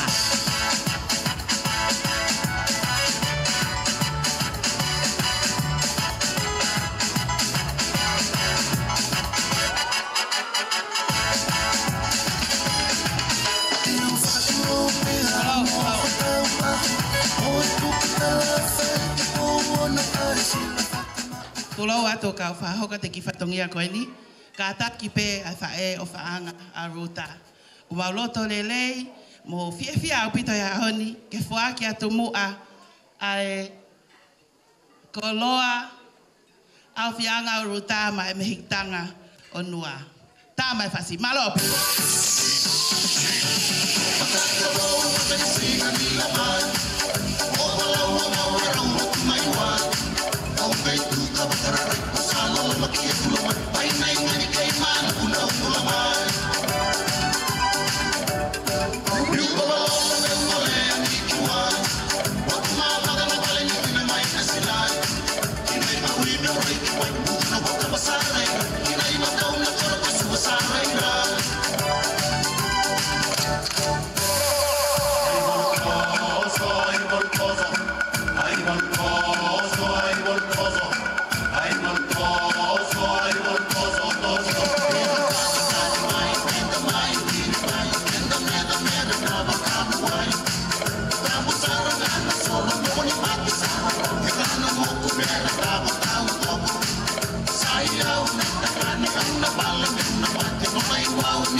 Ia time tatau pe luta pe ki anua ko lava pe keke pe te mo te pe mo moa ki homo first dance. All right? Okay. Malo apito. Ko gole pe ke u hufanga i ngai whakatapu ko osa no a whakia to e tau ngai whatongia ko lava. Kai atamua mo oko i ki whine mo toa tu ani ke whakahoko atu. Ke hoko atu pe e tau whiawhia i he whiawhini tu unga ia he tau wangota maiki ko Ruta pe a monua. Ko kui ngoa ko lapi wingi almaka pe a ku whakafofonga au o e whae ai tamasi mali o e ahoni. Ku whakakou nau ke whahoko atu ki whatongia ko eni pe a ko o ko tomu a kore whamole mole atu na ha whehala aki he ko hange ko e lau. Ko api aho pea fulahi e whiawhia pe taimeni i kua ngala te ngahi ngoa ni. Ka ko rakol whamole mole atu te ria na a tō ki tu a fua whatongia o e whiawhini. For ladies and gentlemen, it's an honor to be able to provide for you part of the ceremonial gifting or the celebration of today from the groom's side. My name is Pingy. It's a pleasure to be here with you this afternoon, and hopefully you're enjoying the food and the company. So I'll start off with the cake. The cake is not for dessert. Dessert will come later. But it's a symbol of sweetness, prosperity, and unity. This is an opportunity to represent parting gifts from Noah's family to respected people on his side. And we start off with the ceremonial attire, or the outfits that he would normally wear, or what we call vala. There are 3 of them. Koe vala uluaki, pe koe traditional wedding attire, anoa. Kataki, te tau whoki o ka mata he keke. We're going to start with the cake. Like I said, not dessert. This is celebration and gifting. Koe keke anua ku tumaki tolu, koe uluaki o e tumuaki, o kutawanga mahen pe whoki kufuaki ma ai whahu. So the top tier for the cake that Noah is providing is for the matriarch of the family. This is the lady who holds the highest traditional rank in the family during the wedding or any traditional Tongan celebration. She receives special gifts and has respected ceremonial roles today. And this is typically the sister of the groom's father. Ko tumuaki o keke o kufuakia ma ai whahu o tamasii ko Fokikovi me nā whanua whakautoki. O kuhiki akia hono to o atonga, pea o kutoa ke whaaki whakataha atu pe Fokieri mo e koloa o e whahu. Pe koe mea ofa ki e whahu, aia ko e whala tolungo kumi, awhi aki ai ngatu toka uanoa, whakamolu aki ai whihu whatu wha, pea pehe foki ki hono ngahi koloa papalangi, kato teu mono ngahi whakananiwi. Ka taki e tahine ko seini havea, o mea mai mo a mau atu ho mea ofa. Tā mai a whasi.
Malo DJ, e tau kei tatari ko ia ke tō atu ai koloa koe ni, te uwhakalawa ture vai ke hono wā.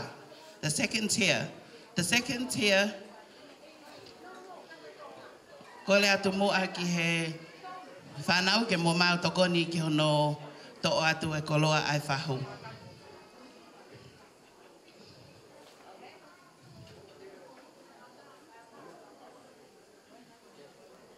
DJ kata ki toi tā mepe ki whasi tai tāri ke tō ai koloa koe ni whamole mole.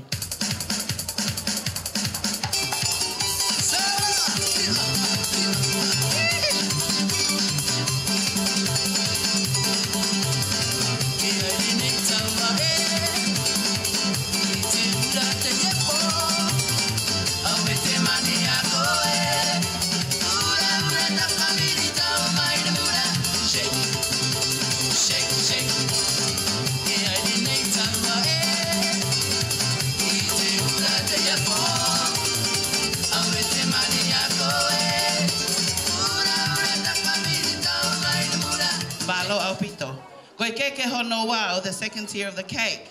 O fuaki e ni mai Fai'aho ai family.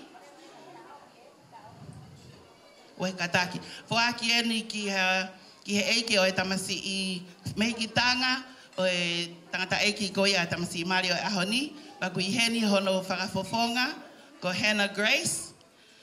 Ko e whala te kumanima. Awhi aki ai fuatanga toka wanoa. Pea mohono ngahi whakananiwi. Pepe foki mono kato teu. Kataki tā mai whasi.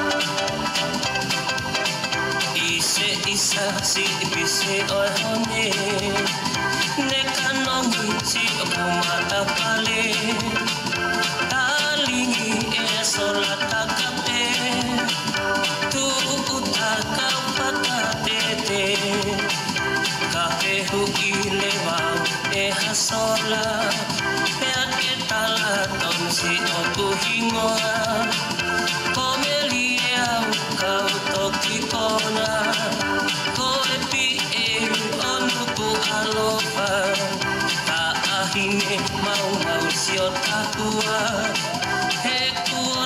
Malo. Pea koe keke whakaosi o fuaki ia me Fai'aho ai family. Fai'aho Daniela Whangupo. A koe whala taha nima au whiaki ai fuatanga. Pea mohono u koloa whapapalangi. Pea pehe foki ki hono kato teu. Tā mai whasi whamolmol.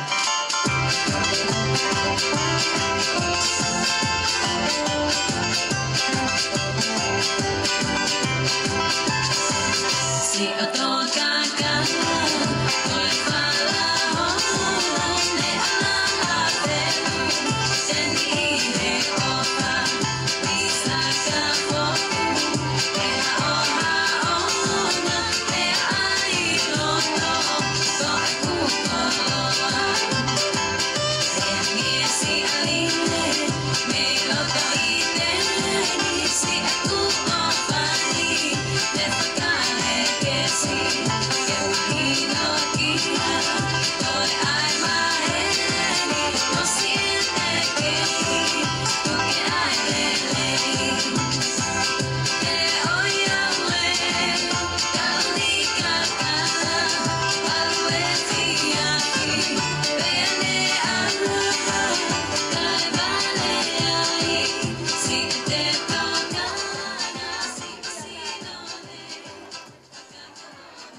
malo au pito tau hoko tai peki ki whatongia whaosi aia koe.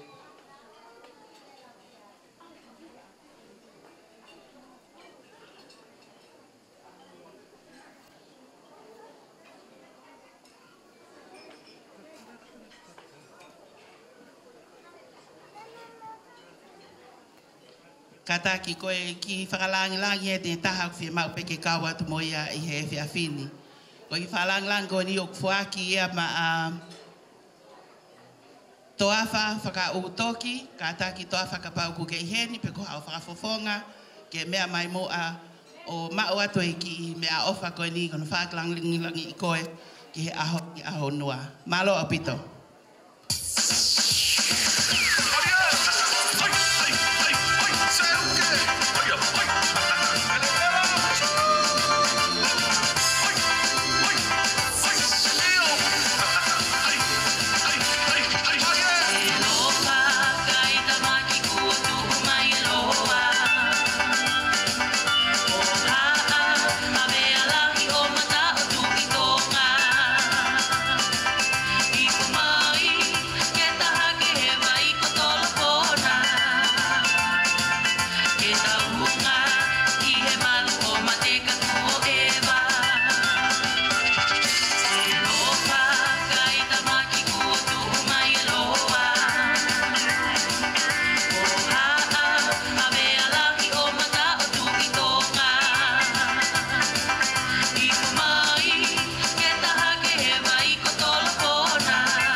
Si leva koe ue atu e wala a e tamasi i mali. Koe rake wala koe wala mali. Koe wala mali o nua ke aho ni. Koe ngatu lau nima. Au fi aki ai fihu lau te au.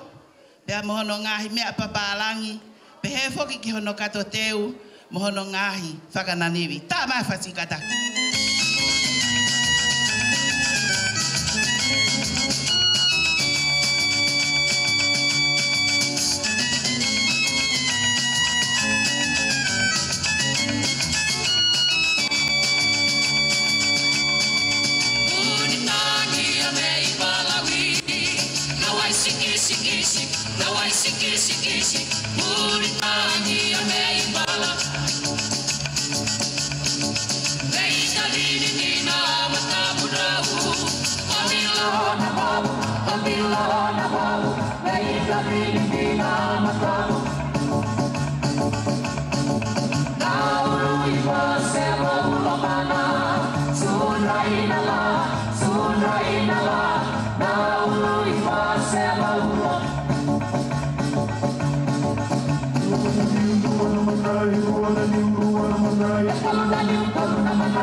Malo, koe wala malia, or the ceremonial traditional wedding attire. The second attire is the reception attire pe koe wala kai.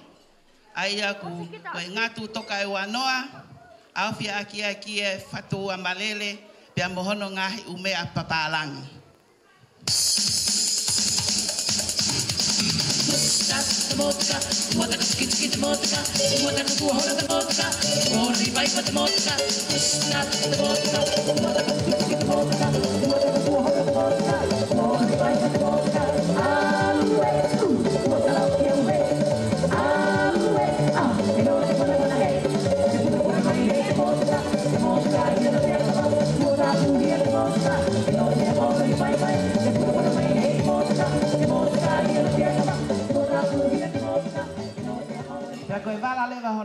The third attire is with first Sunday attire. Koe ngatu toka ua noa, awhi aki e kie fatua malele, pea mohono ngahi umea whakapapalangi.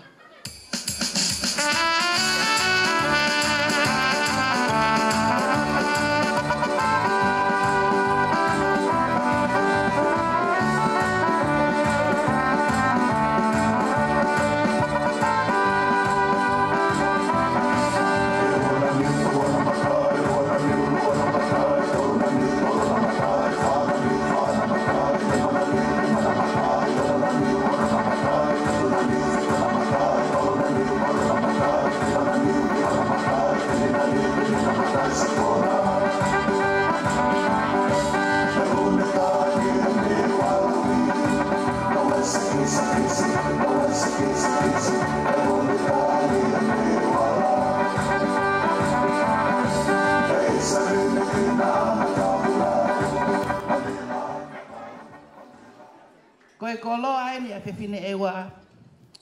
Na e tatao ia, ke mahino, ke melo, ke mahino, ne toka teu pe ia me iono aho.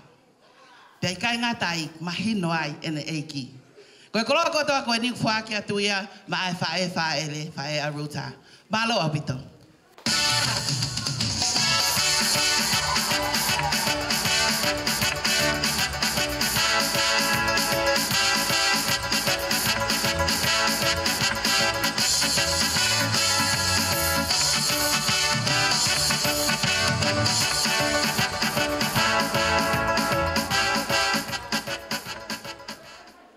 Kataki ke mo mea mai ke toa te u mea koni ka ata ke hoko ke ki whatongia ono hoko malo. DJ katak pe mo ta ma fasi.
Thank you very much. I will now come to the first dance, the couple's first dance ever as husband and wife.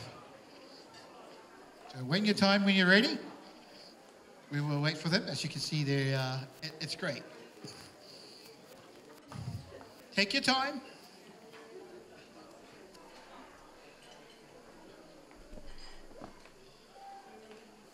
I hope you've shared your song specifically for your first dance to the DJ. I'll assume so.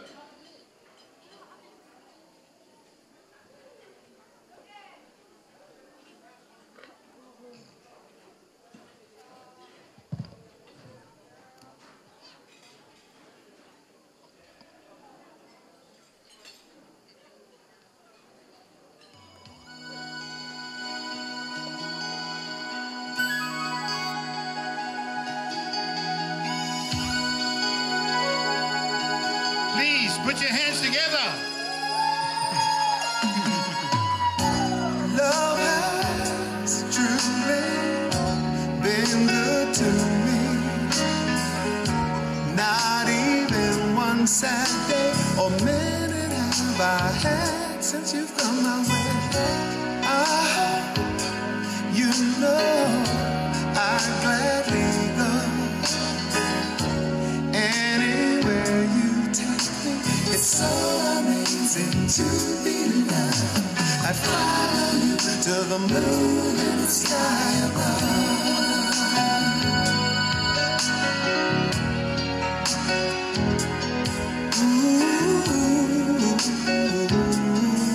I go. Got to tell you how you thrill me. I'm happy as I can be. You have come and it's changed my whole world. Bye-bye, sadness, hello, mellow. What a wonderful day. It's so amazing to be alive. I follow you to the moon and the sky above.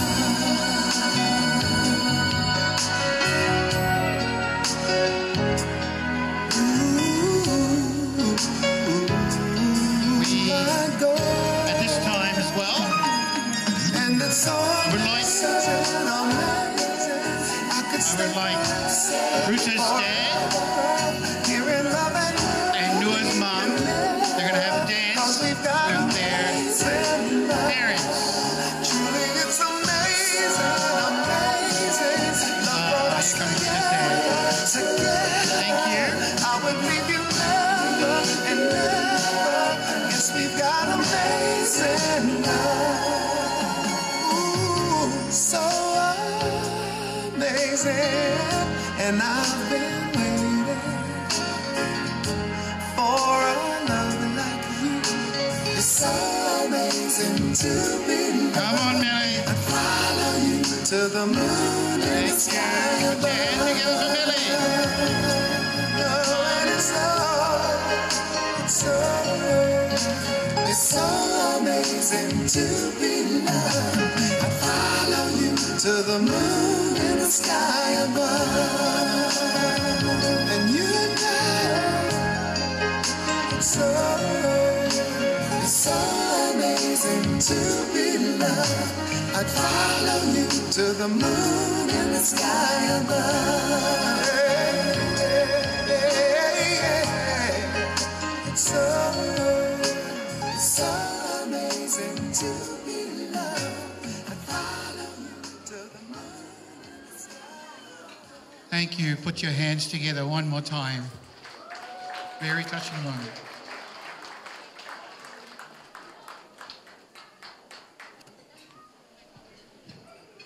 Malo. Ko tui ko ki mau tolu ko ukei Fiema'u a hiki ngawa ukei atape. Kia ki mau tolu ko yo ku mau Fiema'u hiki ngawa. Te tau hoko atu lewa ki he lea pia me he ongo tafa aki. Uloa ki fua lea ai whafofonga pia me he tafa aki anua. Pia toki hoko ki ai whafofonga me he tafa aki a Ruta. Malo.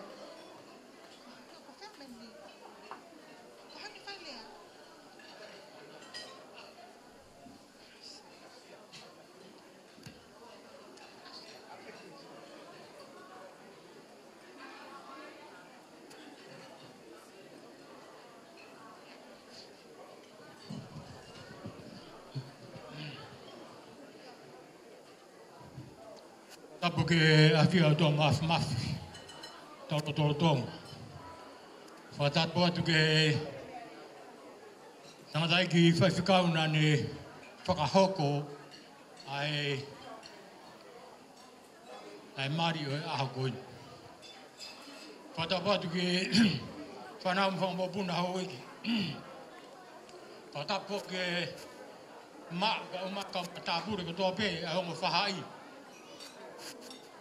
A te whakatapu mawahe ke hongo mea Māori. A te whakatapu ko ke heni ke whamiri kotoa pepe ki whewhinei. E whakatapu ko ke heni ke whamiri kotoa pepe o e tangata mai. E tangata mua e te au whai ki tua mama. E tā ke whakakato patongia aha koini. Te ke whakakato e patongia aho ni.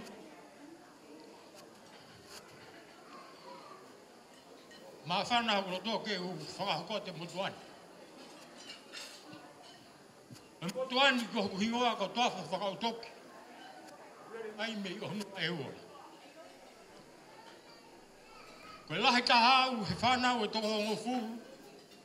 O ke a ofa ki meni whakautoki. E koe a haoni. Ka atoa e whana o. O nau kei mao e mohi. Nau ka atoa mai he.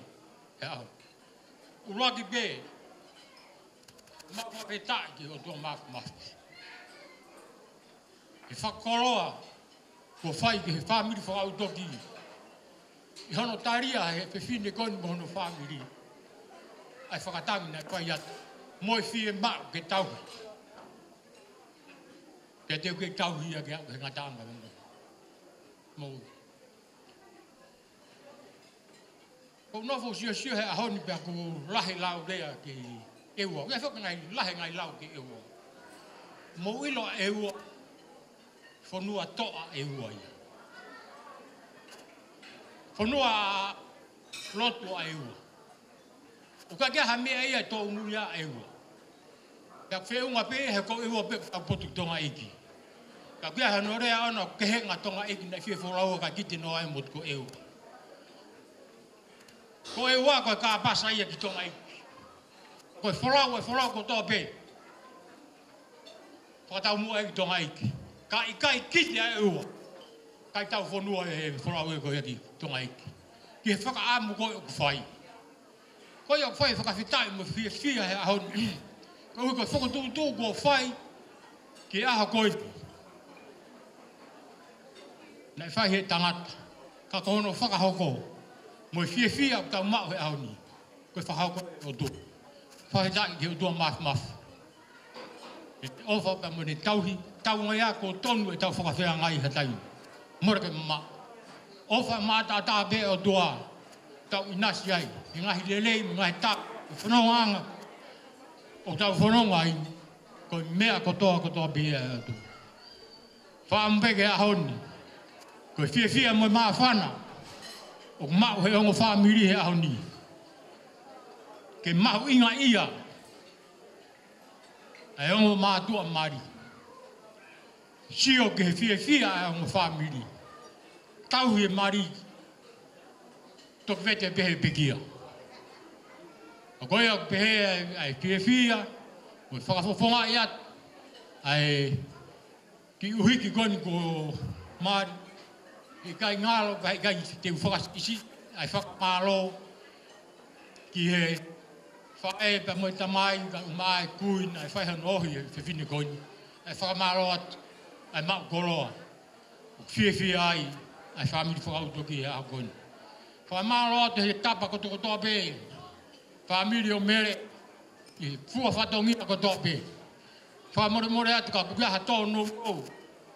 Ki ha whamiri ki a watu ki gai. Ai whakatapu. Kore whamore atu. Koe ngata angāni ka koutui. Ki moksio pe ki he fia ku mau he ao ni. Tau fia whakataha pe. Tau fia he i. Ka koe. Pōpua ki ofa pēa whai atu ki hongo mea mari. Ke na maa Christmas fia ma tau fo munu ia. Pe gai ngā tai. Whakawhi ia sisu. Ke loto whare. Ke hoko ia. Koe e ki waka. Ke ne uri mo ta foe. E wholau whai ngā taa. Me kamata anga whai ngā taa o ea hako. Pea koutui. He kai te mo whia. Ke mo whia wholau a pe. He taimi kotoa pe. Ke whia maari he ko. E ki waka. Kua tonu ho mo whiri. Koe au pehea e ki rea. Whamaro atu. Ka pia ha tōno mou, ngai fua whatongia, kore whakamore atu, o kai tuku a lere, reo e maranga pia tawa. Malo. Ka taki koe lea hoko, koe whafofonga ia mi he whamiri o Ruta. Koe lawa pe ai lea koe ni mi he whamiri o Ruta, e kamata lewa e tau ngahi tau olunga. Ko koe pe e kuiai ha o tau olunga, pea ke teu pe. Ko e ulaki ta alunga, ko Ruta pe e ta alunga. Ko ta alunga whikaua. Ko ta alunga ia ai mehe ki tanga o nua. Pea ki he whamiri o Ruta. Whakaongo mai pe ka pau ki ai ha mou ta alunga. Ke ihe tua o ta alunga ai whahu o nua. Ka tako ataha me whahai a Ruta, tene lava whai lea.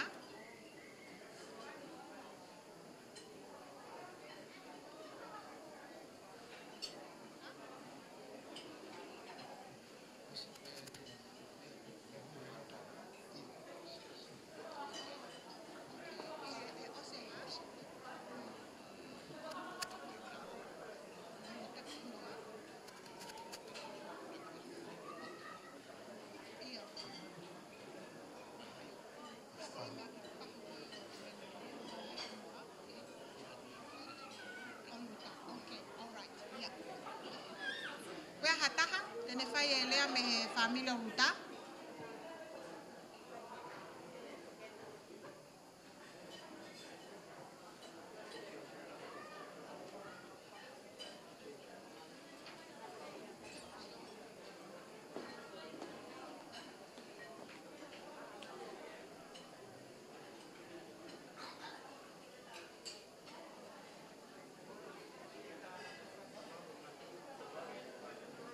Io kataki DJ ki ta mai peha foi fasi. He ku kono ke fononga mai.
Thank you, DJ.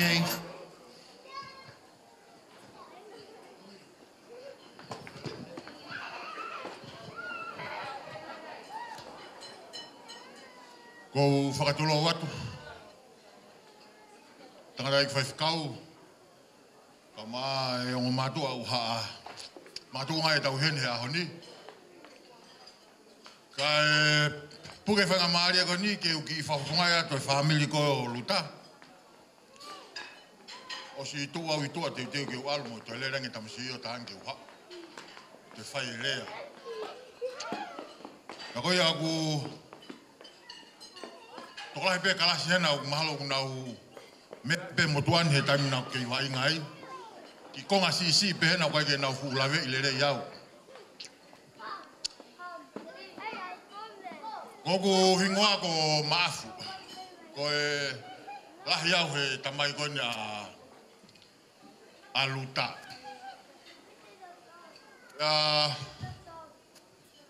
O ko ke hatu ngare ia. Ke Fai'aho ko whakakau pēu ke i tapatapare noa ia pe au ia. Aki pe e mau ofa i he aho koe ni ko whakaukawa luta ke kumi ai hano o whaanga.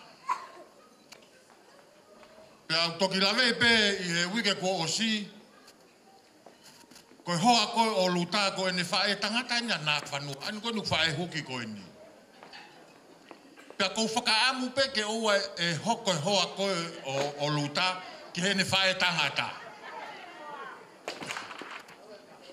Pea au toki lawe ia neafina e mea mai e whaifakau koe whae tangata pe moia e taha ai hoa luta me he whakaitonga pa ku mau whakaamu pe he ku lawe i koe marina e whahau moia he whaifakau pe moia a mautolu pe. Kau talamai o ku toi whai pe mo e waksapate au i he siaspe ko ia mautolu pe. Pea ku ngari ko e mau au pito ini a siana he kai pe ke toi alua ka nā whanua mo mea. More os maeni ai tangata ki a ki mautolu. Ko ia uai o whalahiat ki whahai ko ne whamiri o hoa koe o luta. Mo tau eua ko toa peheni, talama ko kau eua. Kaku hoko mau pe ai ahoni. I taimi ku whai ai hawhau whamiri fo ou. Ulau pe ai ua koe taha pe. Koe ahoni ku tau os whamau e tau kovinani tea tau tolu. Tau hoko pe tau koe taha. O whatatau, mo e koloa na hanga he whaifikau i tu saione. O whakatahataha ki tau tolu pia whakamau aki. Ai kovinani te koe ni a luta pia mohono hoa. Ki he fu whakamatawela koe ni ko mau inasia he ahoni. Kake aha harea mo ua. Whafunga e toa ki ha whakamao me whamiri koe ni o luta. O whalahi koe ni mau inasia he. Ia puaka monu atu. Whatawangi ka tau katutuko e ahoni. E tau maua ha hoko atu e tau nonofo whiofo whani e maama koe ni. Whataha mo yongo mātua o ka anaua ai aha koe ni lewe malanga kai tau atu. Malo, koe tau tari pen ke tahine mali. Koe kamata ia koe tau ngai whakawhiawhia e kamata pe ia e tahine mali. Pea kahili ange lewa ai tālunga a luta. E teu mai lewa ai tālunga ai whahu o nua. Pea e mui mai pe i he tālunga ko ia. Ai tālunga ai whanga first cousin ko toa pe ia a nua o kui whale ni. E mui pe ia i he tālunga ko ni ai whae hoki. Kai he tainimi. O te kai ke uisi o au. Ko maau a luta. Te ki ai DJ te tai maki foi fasi. Malo every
Kore peke hu whanga I he mua ki lotu nai ka mata ake ngawe a ngawe fiaf koini. Ka tape mua pe moi fine motu atu a koini. Ke whakakato ato e whatongia koini. Ki mua pe a whai e tau tau o lunga. Kore atu eni ki he whahu o luta. Selina a whemui. Ka taki ka ke lawa mai. O hui ange ai teki teki o luta. Pea ki mua ia. Kore atu heni. Ko e ura ki tā ko e whasi o luta. Kore whakamore more atu. Oua mua e whai ha whakapare. Ko e tā hono ua. Pea tok whakaatare wai ka teku motoro. Ke mo whakapare. Malo au pito.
tau kamata ake ai katoanga whakawhiawhia a koen.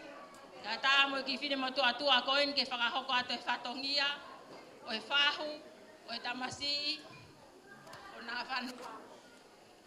Koe ki whakawhiawhia au kwhai, koe tō koni pē ki e kamata mo uia ngo ki mātua koen.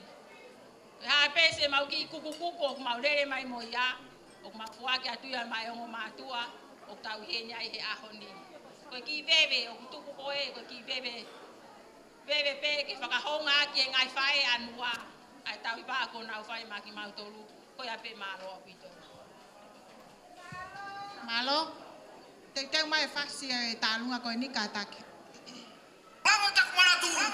Kita betul tahu langa. Ada ni wa. Kau fana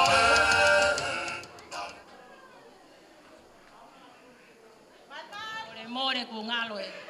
Kore atu ki he whahu o nā whanua, a o hui e teki o taine tālunga ke whoaki ki hongo mea maari whakamore more. Tupi ka seno. Osia.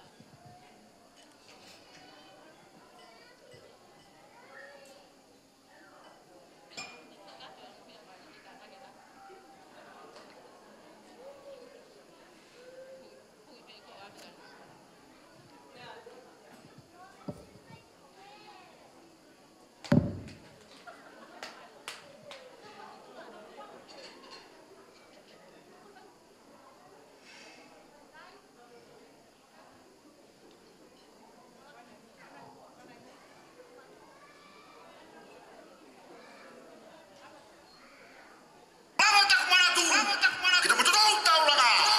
Ada ni wa. Kau fana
Ka koe talunga koe ni.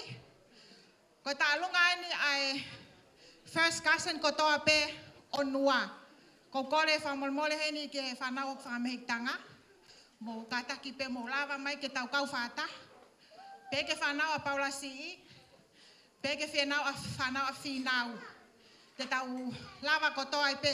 Koe whai talunga koe ni ko ngā ua. Koe oloaki. Koe talunga koe ni oku. Iai pe mau ki mea ofa heni nua. Take mo hau mo tolu. Ka ofa pe ko au. Mo ka taki mai whamolmole. First cousin ko toa pe o nua i whakaita mai. Please, come forward. Sai, okay. Mo ka taki mai. Ko tau ki whatongia pe eni. Ko pau pe ke whakakato. E nua. Ko ke as mea i mai pe koe ki mautolu. Koe whanau pe eni ho tākete ho tangata iki mo te hina. Ko ne malolo. Mau kakato ko tō pe heni. Koe ua aku puli me heni. Ko Fiema'u. Pea mo Paula si. Kakuiai pea no whafofonga heni. Whanau a Paula si mo whanau a Fiema'u. Mau tuko tō pe ko whanatu whawhine. Ko whanga tau kete. Pea mo whanga te hina. Koe mau ki mea ofa pe ke au ngātu. Koe taha awhi. Pea koe ai pe ni pa mo e tālunga. Whamili pe o Paula. Whamili o Latu. Koe tau tālunga pe ni kei te ha tālunga. Pea koe ni e whai pe he kaunanga. Losa. Whamolmole pui a koe. Alo awe kanua. Koe tau mea ofa aina. Ma kokole pe hen ki he. Famili ko tō pe o Paula me famili o Latu. Tau kau whātaha ko tau tālunga pe eni. Ka taki. MC tāmai ange whaso eua. Ano mawhae, una whanua. Seke tō ae, pia mo ta whakula, mo aha kea, mo ahua mua, ka mau alofi, ai mo toko manua.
Malu atu he tala whakatapu kua whaki he pangai.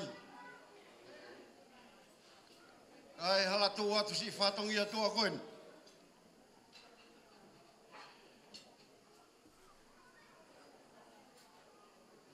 Koe tālonga Whakalunga koe te mau whahoko. Koe tālunga ia ku ofa ia nā whanua. Koe tālunga ia e whunga waka e mea mai a nā whanua o whakakaunga tāmaki ai. Koe ho whalahi at ka te koe nua leka. Whamili. Ku whahoko e ahu. Loto fia e whaifkau maa lolo. Maa e whaifkau wahinga. Hoi ki tau rai ki kau maa e tunga kau nanga. Sia tonga tau taina wahinga papatoi toi. Whaia whameite.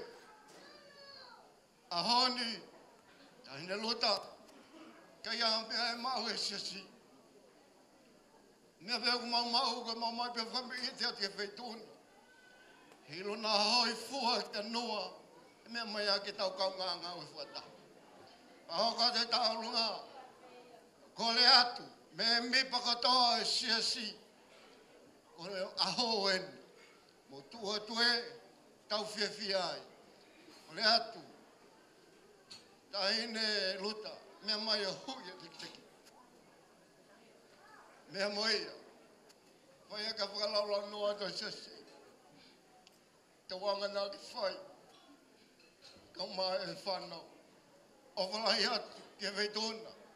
Ke teu kon ke whaia whi tālunga. Tāmai a whas. Ke hui o teki. Ko ni lawa pe ko ia pa tāmai a whas tālunga. Lewa le tua whai ki atu.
Hey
I believe we have also our Niuean family might be ready soon as well.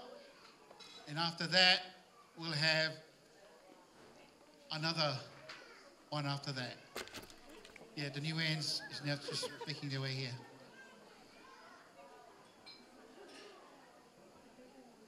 If you would like. Ka taki ko ka kuyai ha o ta'alunga. Pake ki whakahoko mai pehe ko ta'alunga pen wak mai ka mawa ko ia pe ma o atu. Ko ta'alunga whamui mui. O kuyai e ta'alunga mahala e Cook Islandi. Ruta? Si ana Cook Island? Okay. Ko o si pe ta'alunga Cook Islandi e ta'puni e nua. Pia mohono family e ne whae. Ai tau katoanga he whiawhini. Ko e ka kua hao ta'alunga whamolmol whakahoko mai. Malo.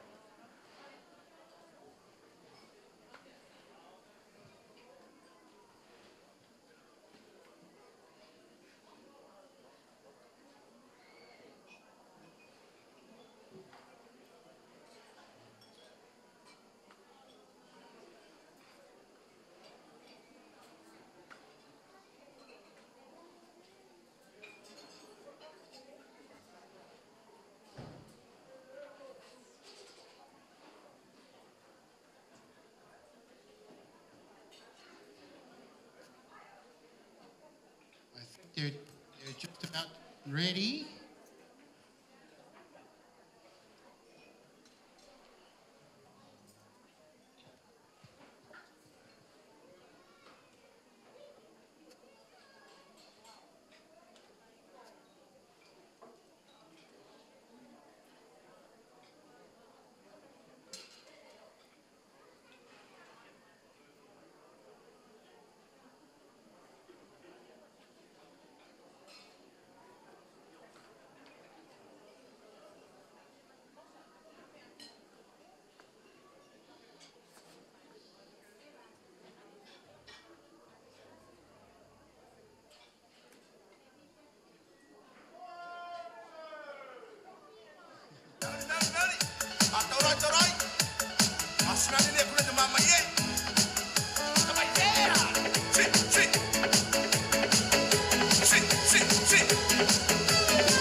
Are we ready yet? Almost?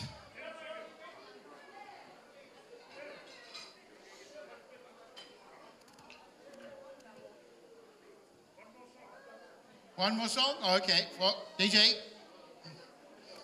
One song on the way.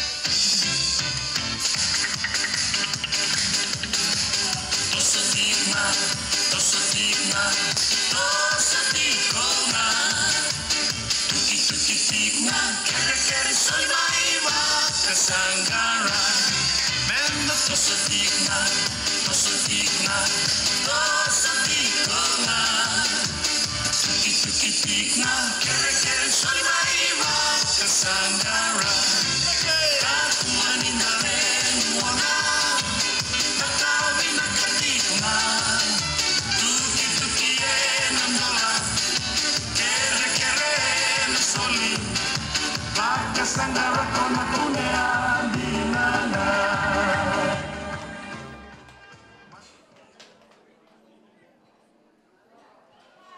Do you need the microphone?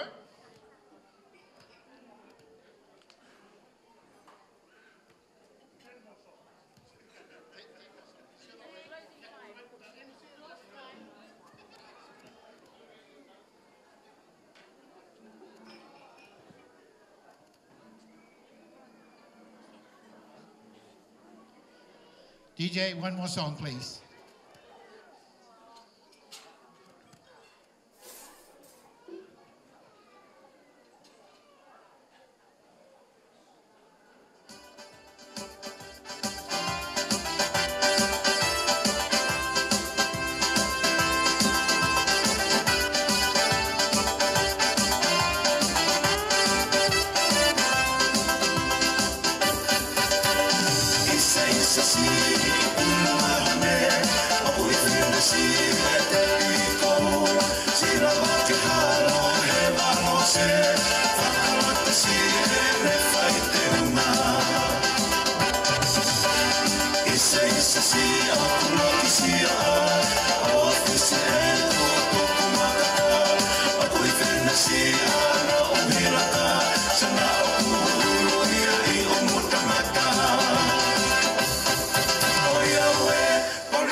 Malo, kole ke whanga ngai whakatap ko so no hawhaki.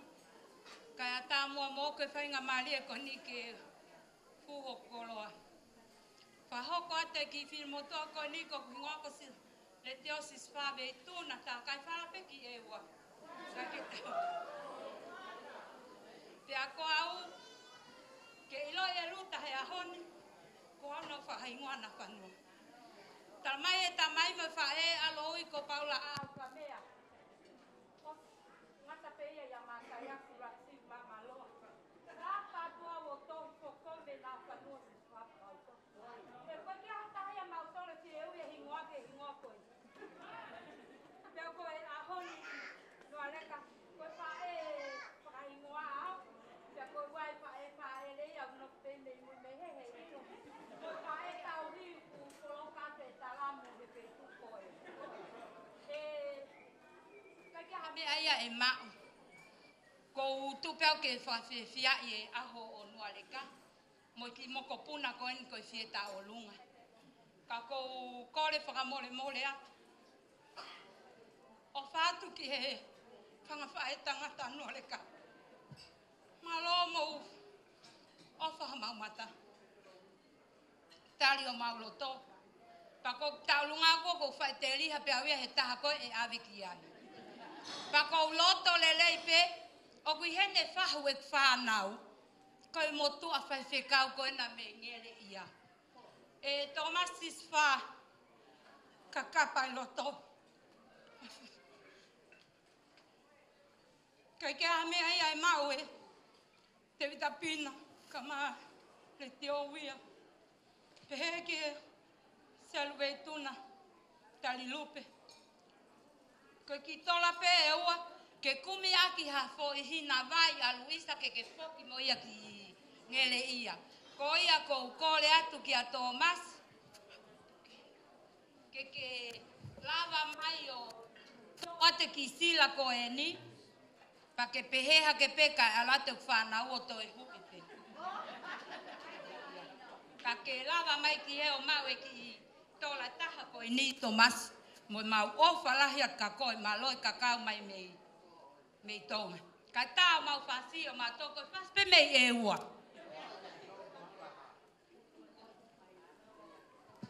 Tā mai ha whasi hawhikas e ua hawhikas haapai ka taki.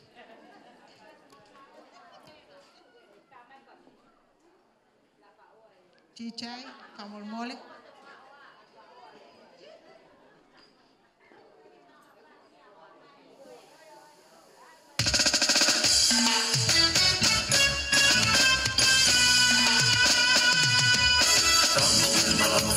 Si for la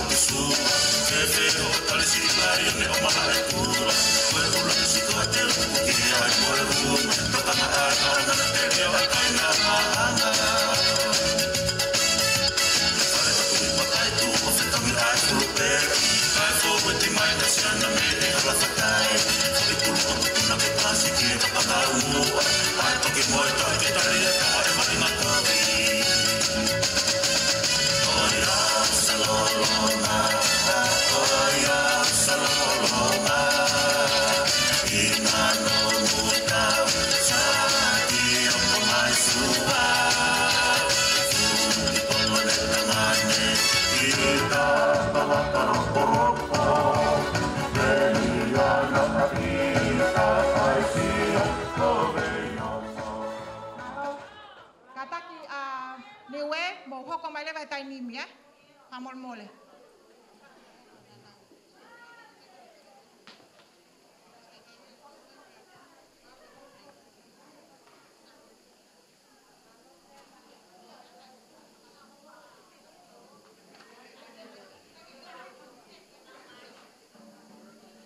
Yeah, you can start now. Yeah, it's your turn.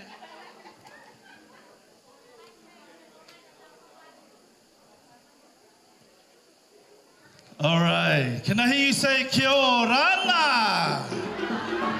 All right. Ladies and gentlemen, boys and girls, I want to introduce myself. My name is Benjamin Samuel Panyani, and you're wondering why am I standing here today? Well, long story but short. I'm going to ask our beautiful bride and groom to come down to the front here, and I'll explain to them what and who we are. Anyway, ladies and gentlemen, let me introduce to you Te Awatonga.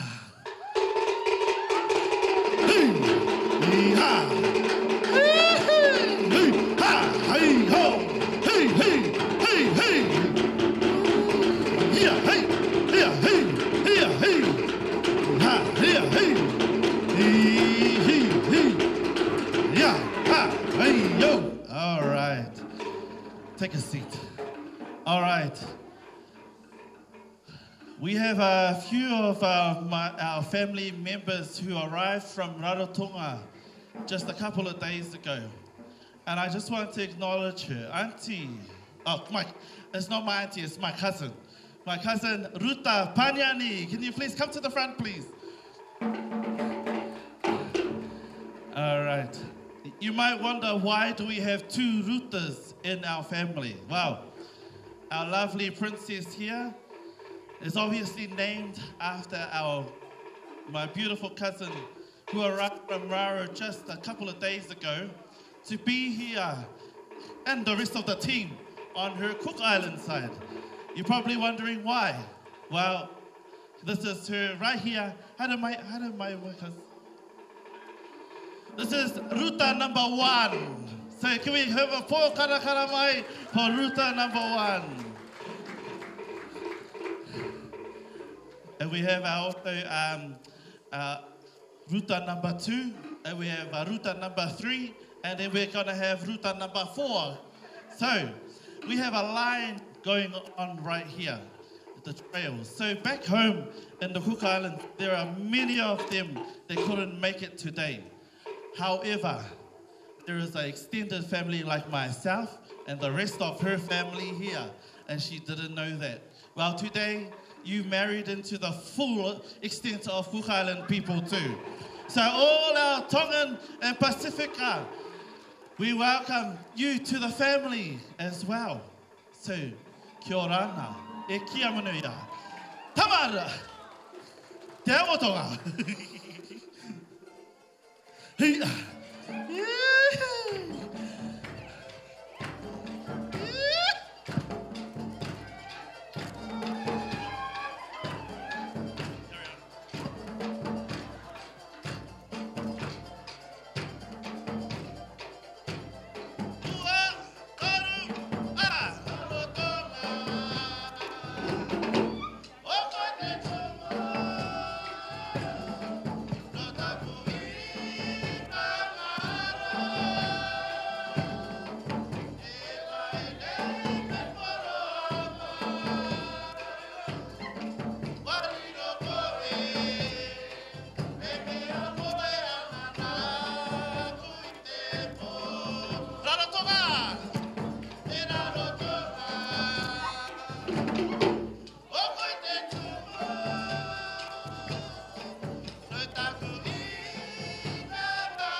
Oh, all right, ladies and gentlemen, Paul Kalakaramai.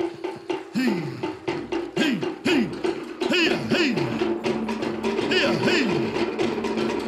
hey,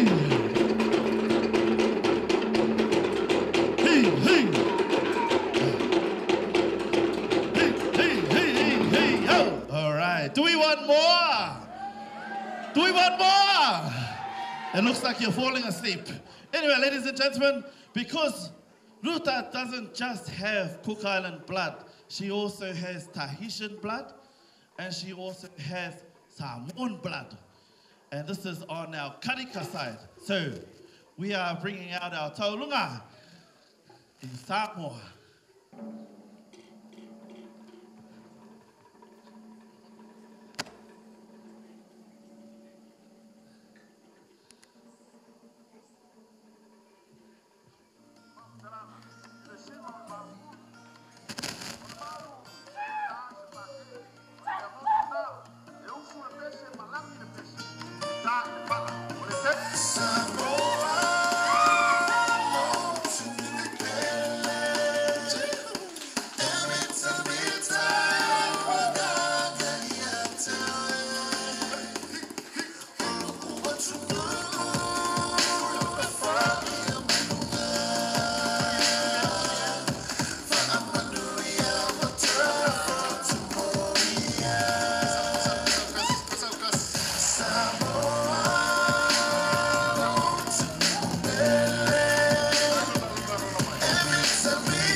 All right, give a round of applause for our taurunga. Yay!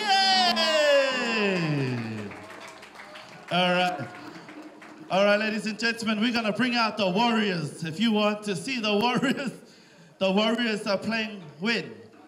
Does anyone know when the warriors are playing, or is it over? Okay, here we go. Ladies and gentlemen, our warriors. Hey! Hey, hey, hey, hey, hey, hey, hey. Ahiru atoruha, barbero tuatini kitera. Vai de papao avaiki, vai de papao avaiki. Tukuna, keu rapara pate, keu rapara pate. Yo, hey, ha, barbero tuatini kitera. Vai de papao avaiki, vai de papao avaiki. Tukuna, keu rapara pate, keu rapara pate. Oh, hey, ha, moria takumana, takaya, moria takumana, takaya.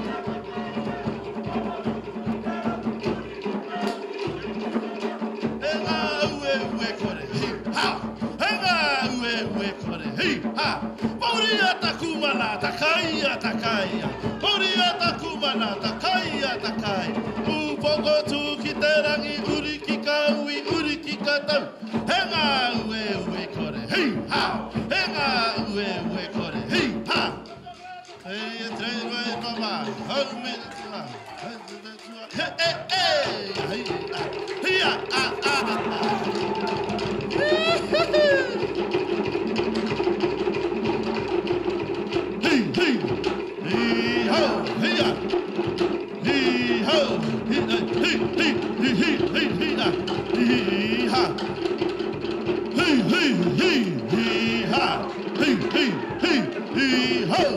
All right. Ladies and gentlemen, Fokikovi mai.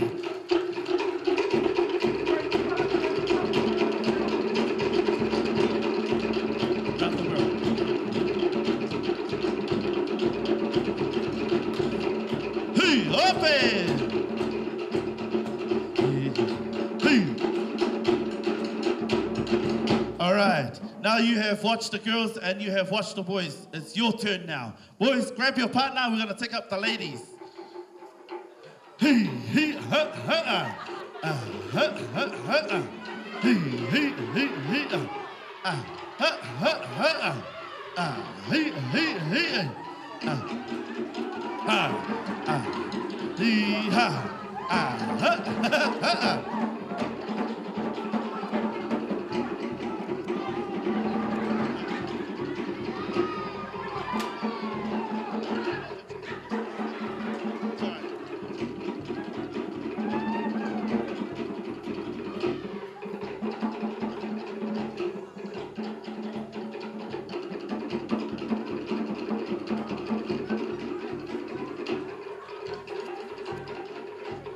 Aha. Aha.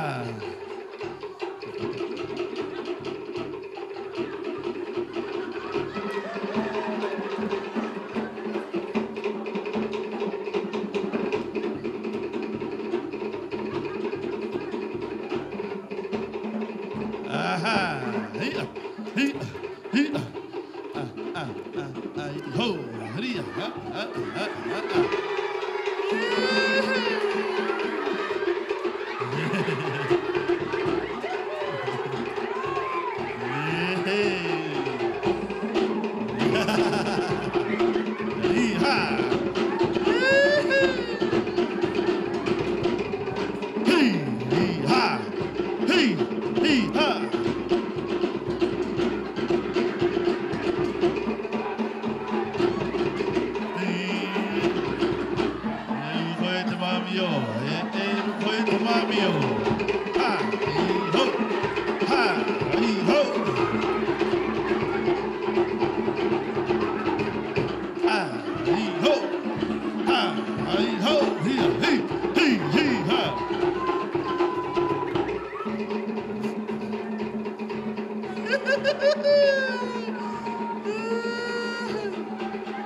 Okay. All right. All right. We're gonna sit down in the Cook Islands, we sit down on the floor. All right. We're gonna start with 1, 2, 3. Bring your partner.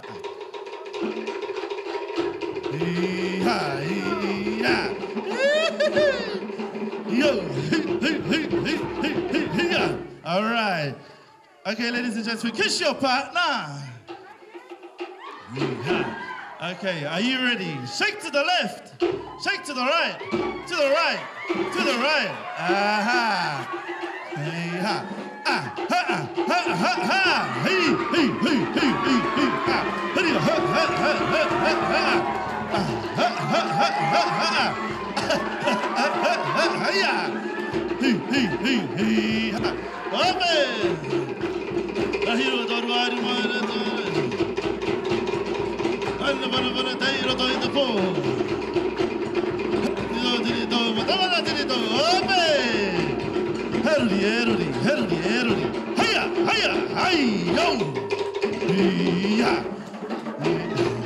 All right. Can I get a round of applause for our first load of performers? Can we have 1, 2, 3? Oh, 1, 2, 3.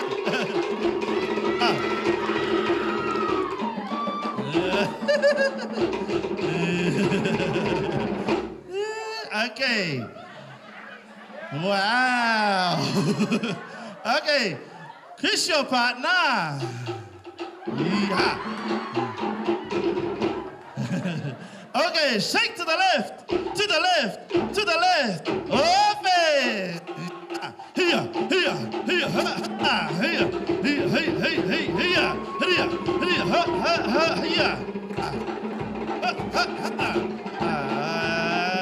Ho! Woohoo! Open.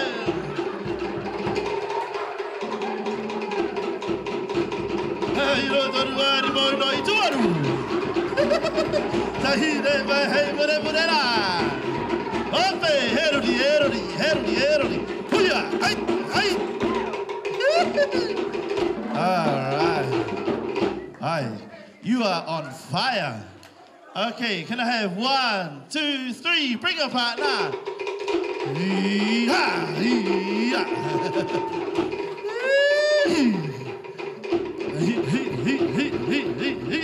All right, my dear, what's your name?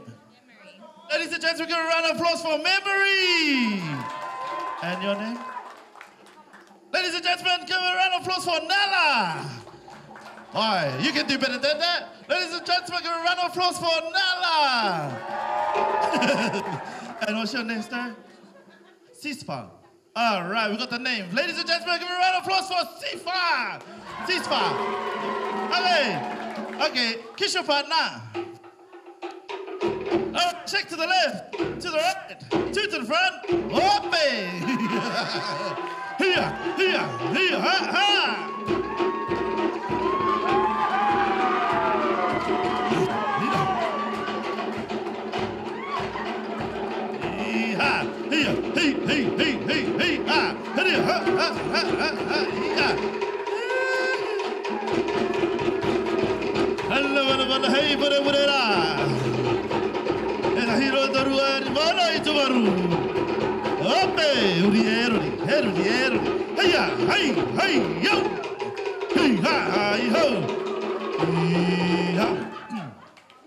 Okay, bring a partner. We just have you. Okay.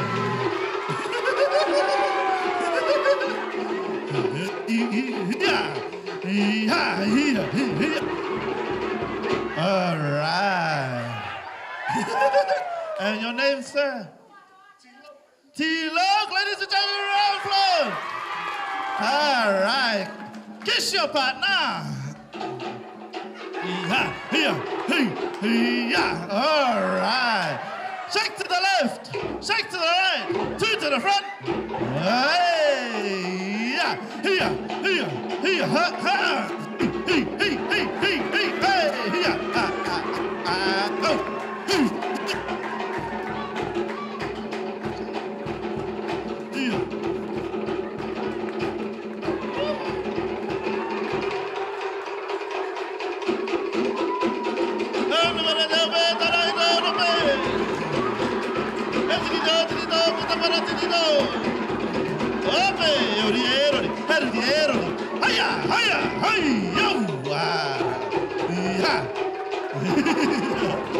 Oh, wow. You got some fireworks going on here. Okay, can I have your partner, please? Bring your partner.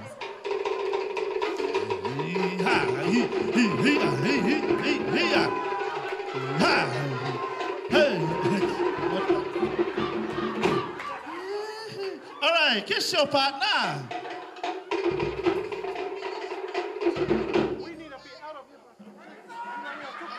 We'll finish. Okay, kiss your partner. All right, shake to the left, shake to the right. Open.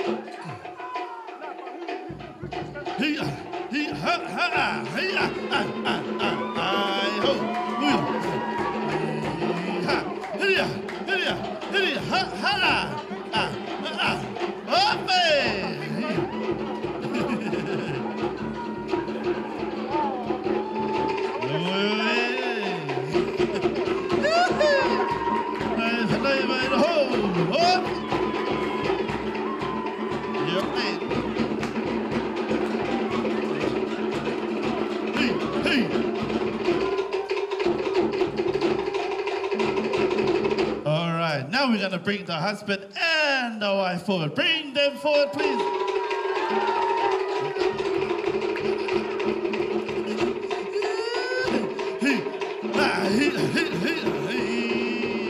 All right, here's your partner. All right, shake to the left, shake to the right, two to the front, open.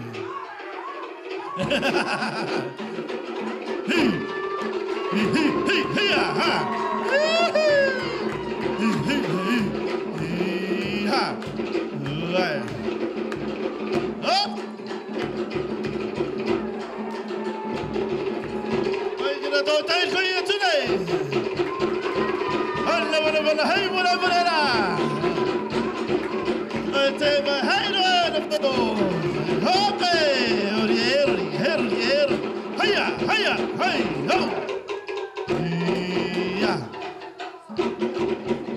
all right.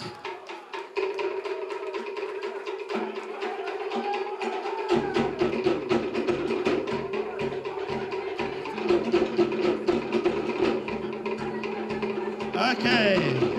Open. Here, there. Hey, hey. All right. Thank you, ladies and gentlemen, boys and girls. Can I have a round of applause for our bride and groom? All right. Thank you very much. That's us for this evening. May God bless you all. Please drive home safely. Kia ora. E kia manuia. Thank you very much. It's a very hard act to follow. Okay.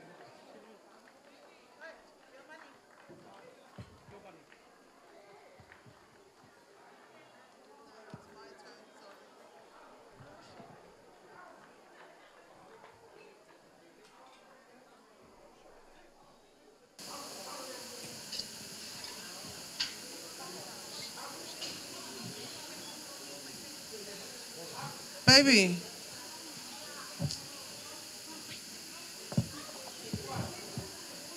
Sorry, go wind it.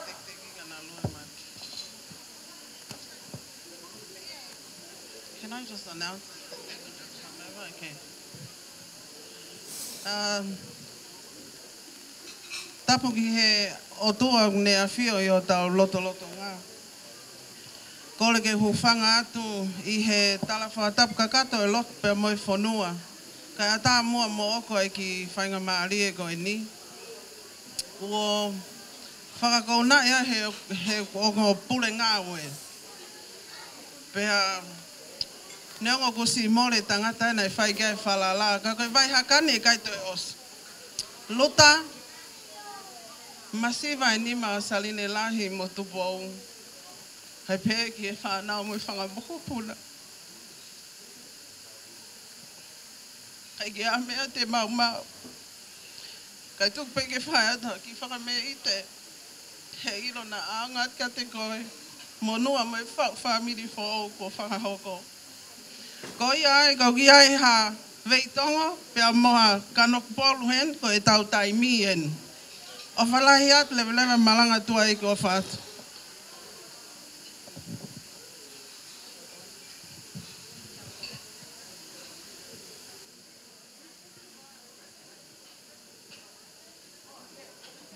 Ko os ave o mo fasi ki he kataki. Whamore ko tau tolu te tau osi pe mehene hafe ko ai ono. 5:30. Ko kataki whamore ko talunga ko tau pe whamore ko osi pe mo unu mai. Te tau whenga pe ke tau whaosi he kon hafe o nok tāpune whare whamore mole. Os ave o mo fasi whamore mole.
Fai'aho ahoni a luta pea kore pa more pe luta kata pa more o mea mai o hui e ki tek ya e taini taulunga ku hori e loto e taini pahu ke ma mani ka koe mea pene o kuma o e taini pahu hui e pena a lawa hau i foi ma moe hoa o whaanga Peke ki tuanga e tahini talunga atu peo folahi o mo ki mata pare ke mo Fai'aho mo kuki.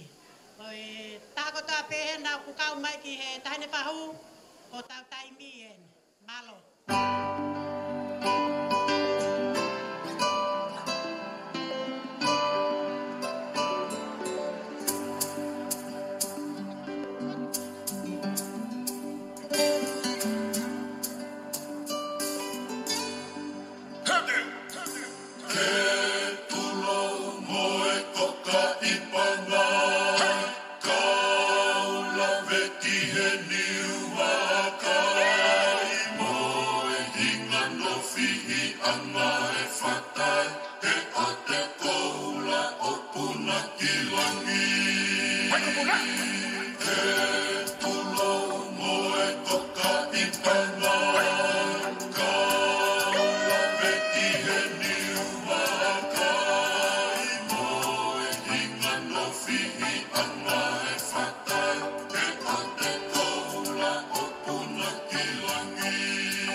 Fuck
Na whanua, ka taki ko whaafea koe ke mea mai mua ki moan ke whaiho ki whatongia whaos koe ni.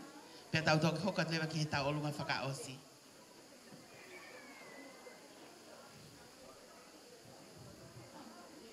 Koe tō anga koe ni. Koe tau lunga kumi, awhi aki e fuatanga. Pea mo no teki. Ko kore aten ki he whahu o noa. Ke ai mua. O mao atu ai ki i teki koe ni. Kai ataan ki whai tau tau olunga whakaosi. Se ini hawea, wha mole mole, ke mea mai mua.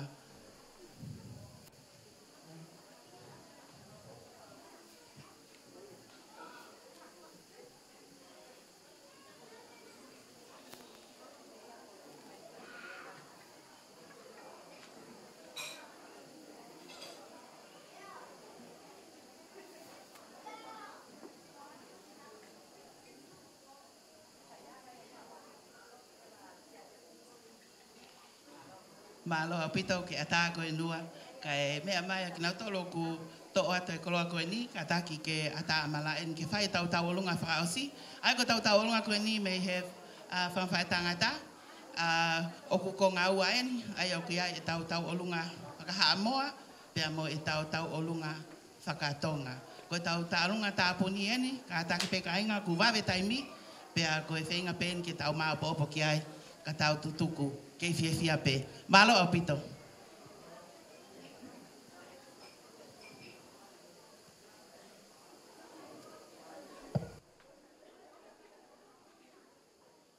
Teu mai fasi ko ni famol mole. Ay, mami, mami, mami. Mami. Super. Ay, mami, mami, mami. Let's go, let's go. Para abajo, para abajo, para abajo. Para arriba, para arriba, para arriba. Para abajo, para abajo, para abajo. Para arriba, para arriba, para arriba. Ay, ay, ay. Ay, ay, ay, ay, ay. Ay, ay, ay.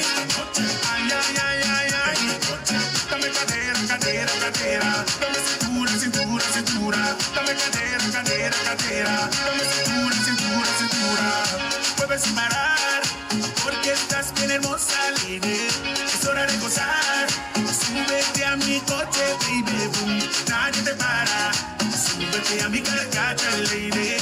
Nadie te para, porque tú sabes cómo menearlo así. Koe talunga ko ni ko talunga na whangawhae tangata koe anua. Pea ko talunga tāpuni ai pēni. Koe kaukaha toa ofa ho katoa mai o mea mari koe taimi pēni. Malo. Tā mai DJ.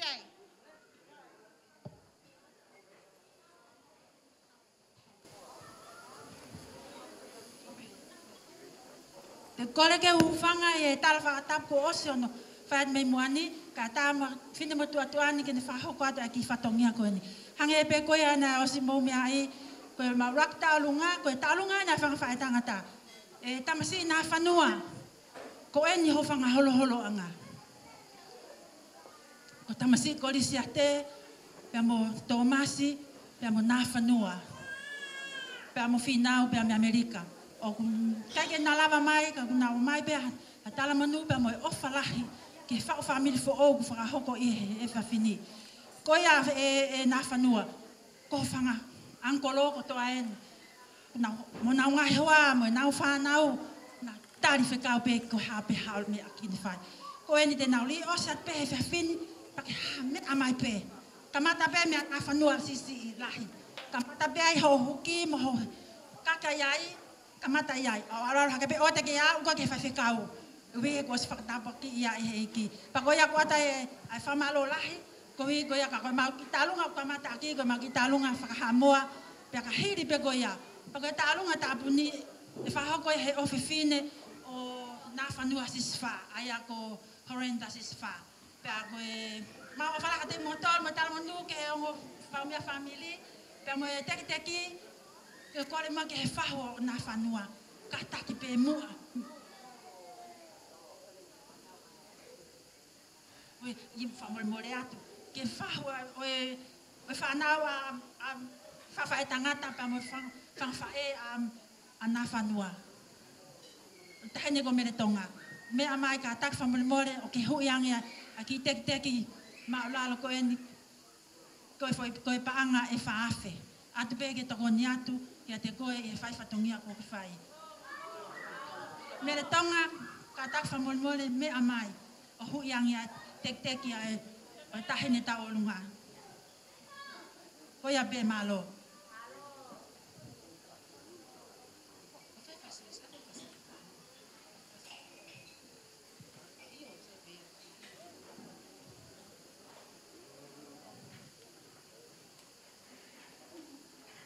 Pamano tuanga ka ato atahine mere tonga, atu peke hoko atu ake whariki aki ho loto whale ma o peito, whetu pete ke mea ki ai, o whai ai ho ngai whatongia ho ki whamiri, neongo pe ne kaulalo, ka kono osi ngā maali e peia, o whatu malo.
Koe seniti ko nai mau he talunga koe ni ave ke ongo mea mali pe a koe koloa ave feia.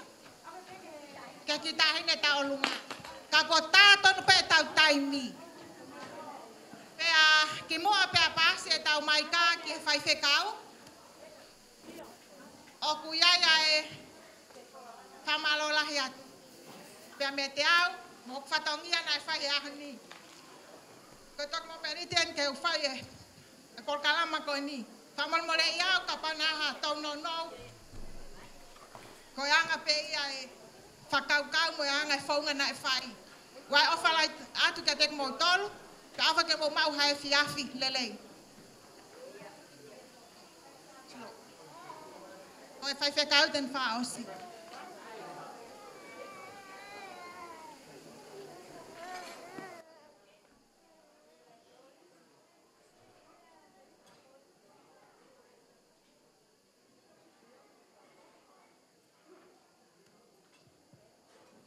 Pakatolo atu. Ko ilo pe ko sisi e taimi ke tau fiafia. Whakawat pe ofa. A tauhi. O ke fine mari e aho ni tangata i kau. Kai si lava mai. Si whakautua.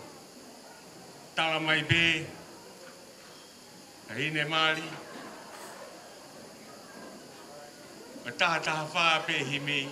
E kawa whaau. Pea moe, koe mau tamai ku he wani. Na ke ako mau roto i heo lauro e so ni, o mai a rono off. E whei tōna, pea moe teu, whau whamili whau. Ea, whakatau ange, na mō mau ha whiawhia lei, ka kua pōle taimi. Ke tau roto, koe alo whahatau eiki ko si sou kalaisi. Moi ofa e o tua koe tamai whiohi mo lau maari e maoni o ni. Si ongo mātua whau api whau, tu tuku ia mo ki mautoro o nahi, ka whai pe o taikata. Amen. Malo. Malo. Mo kataki mo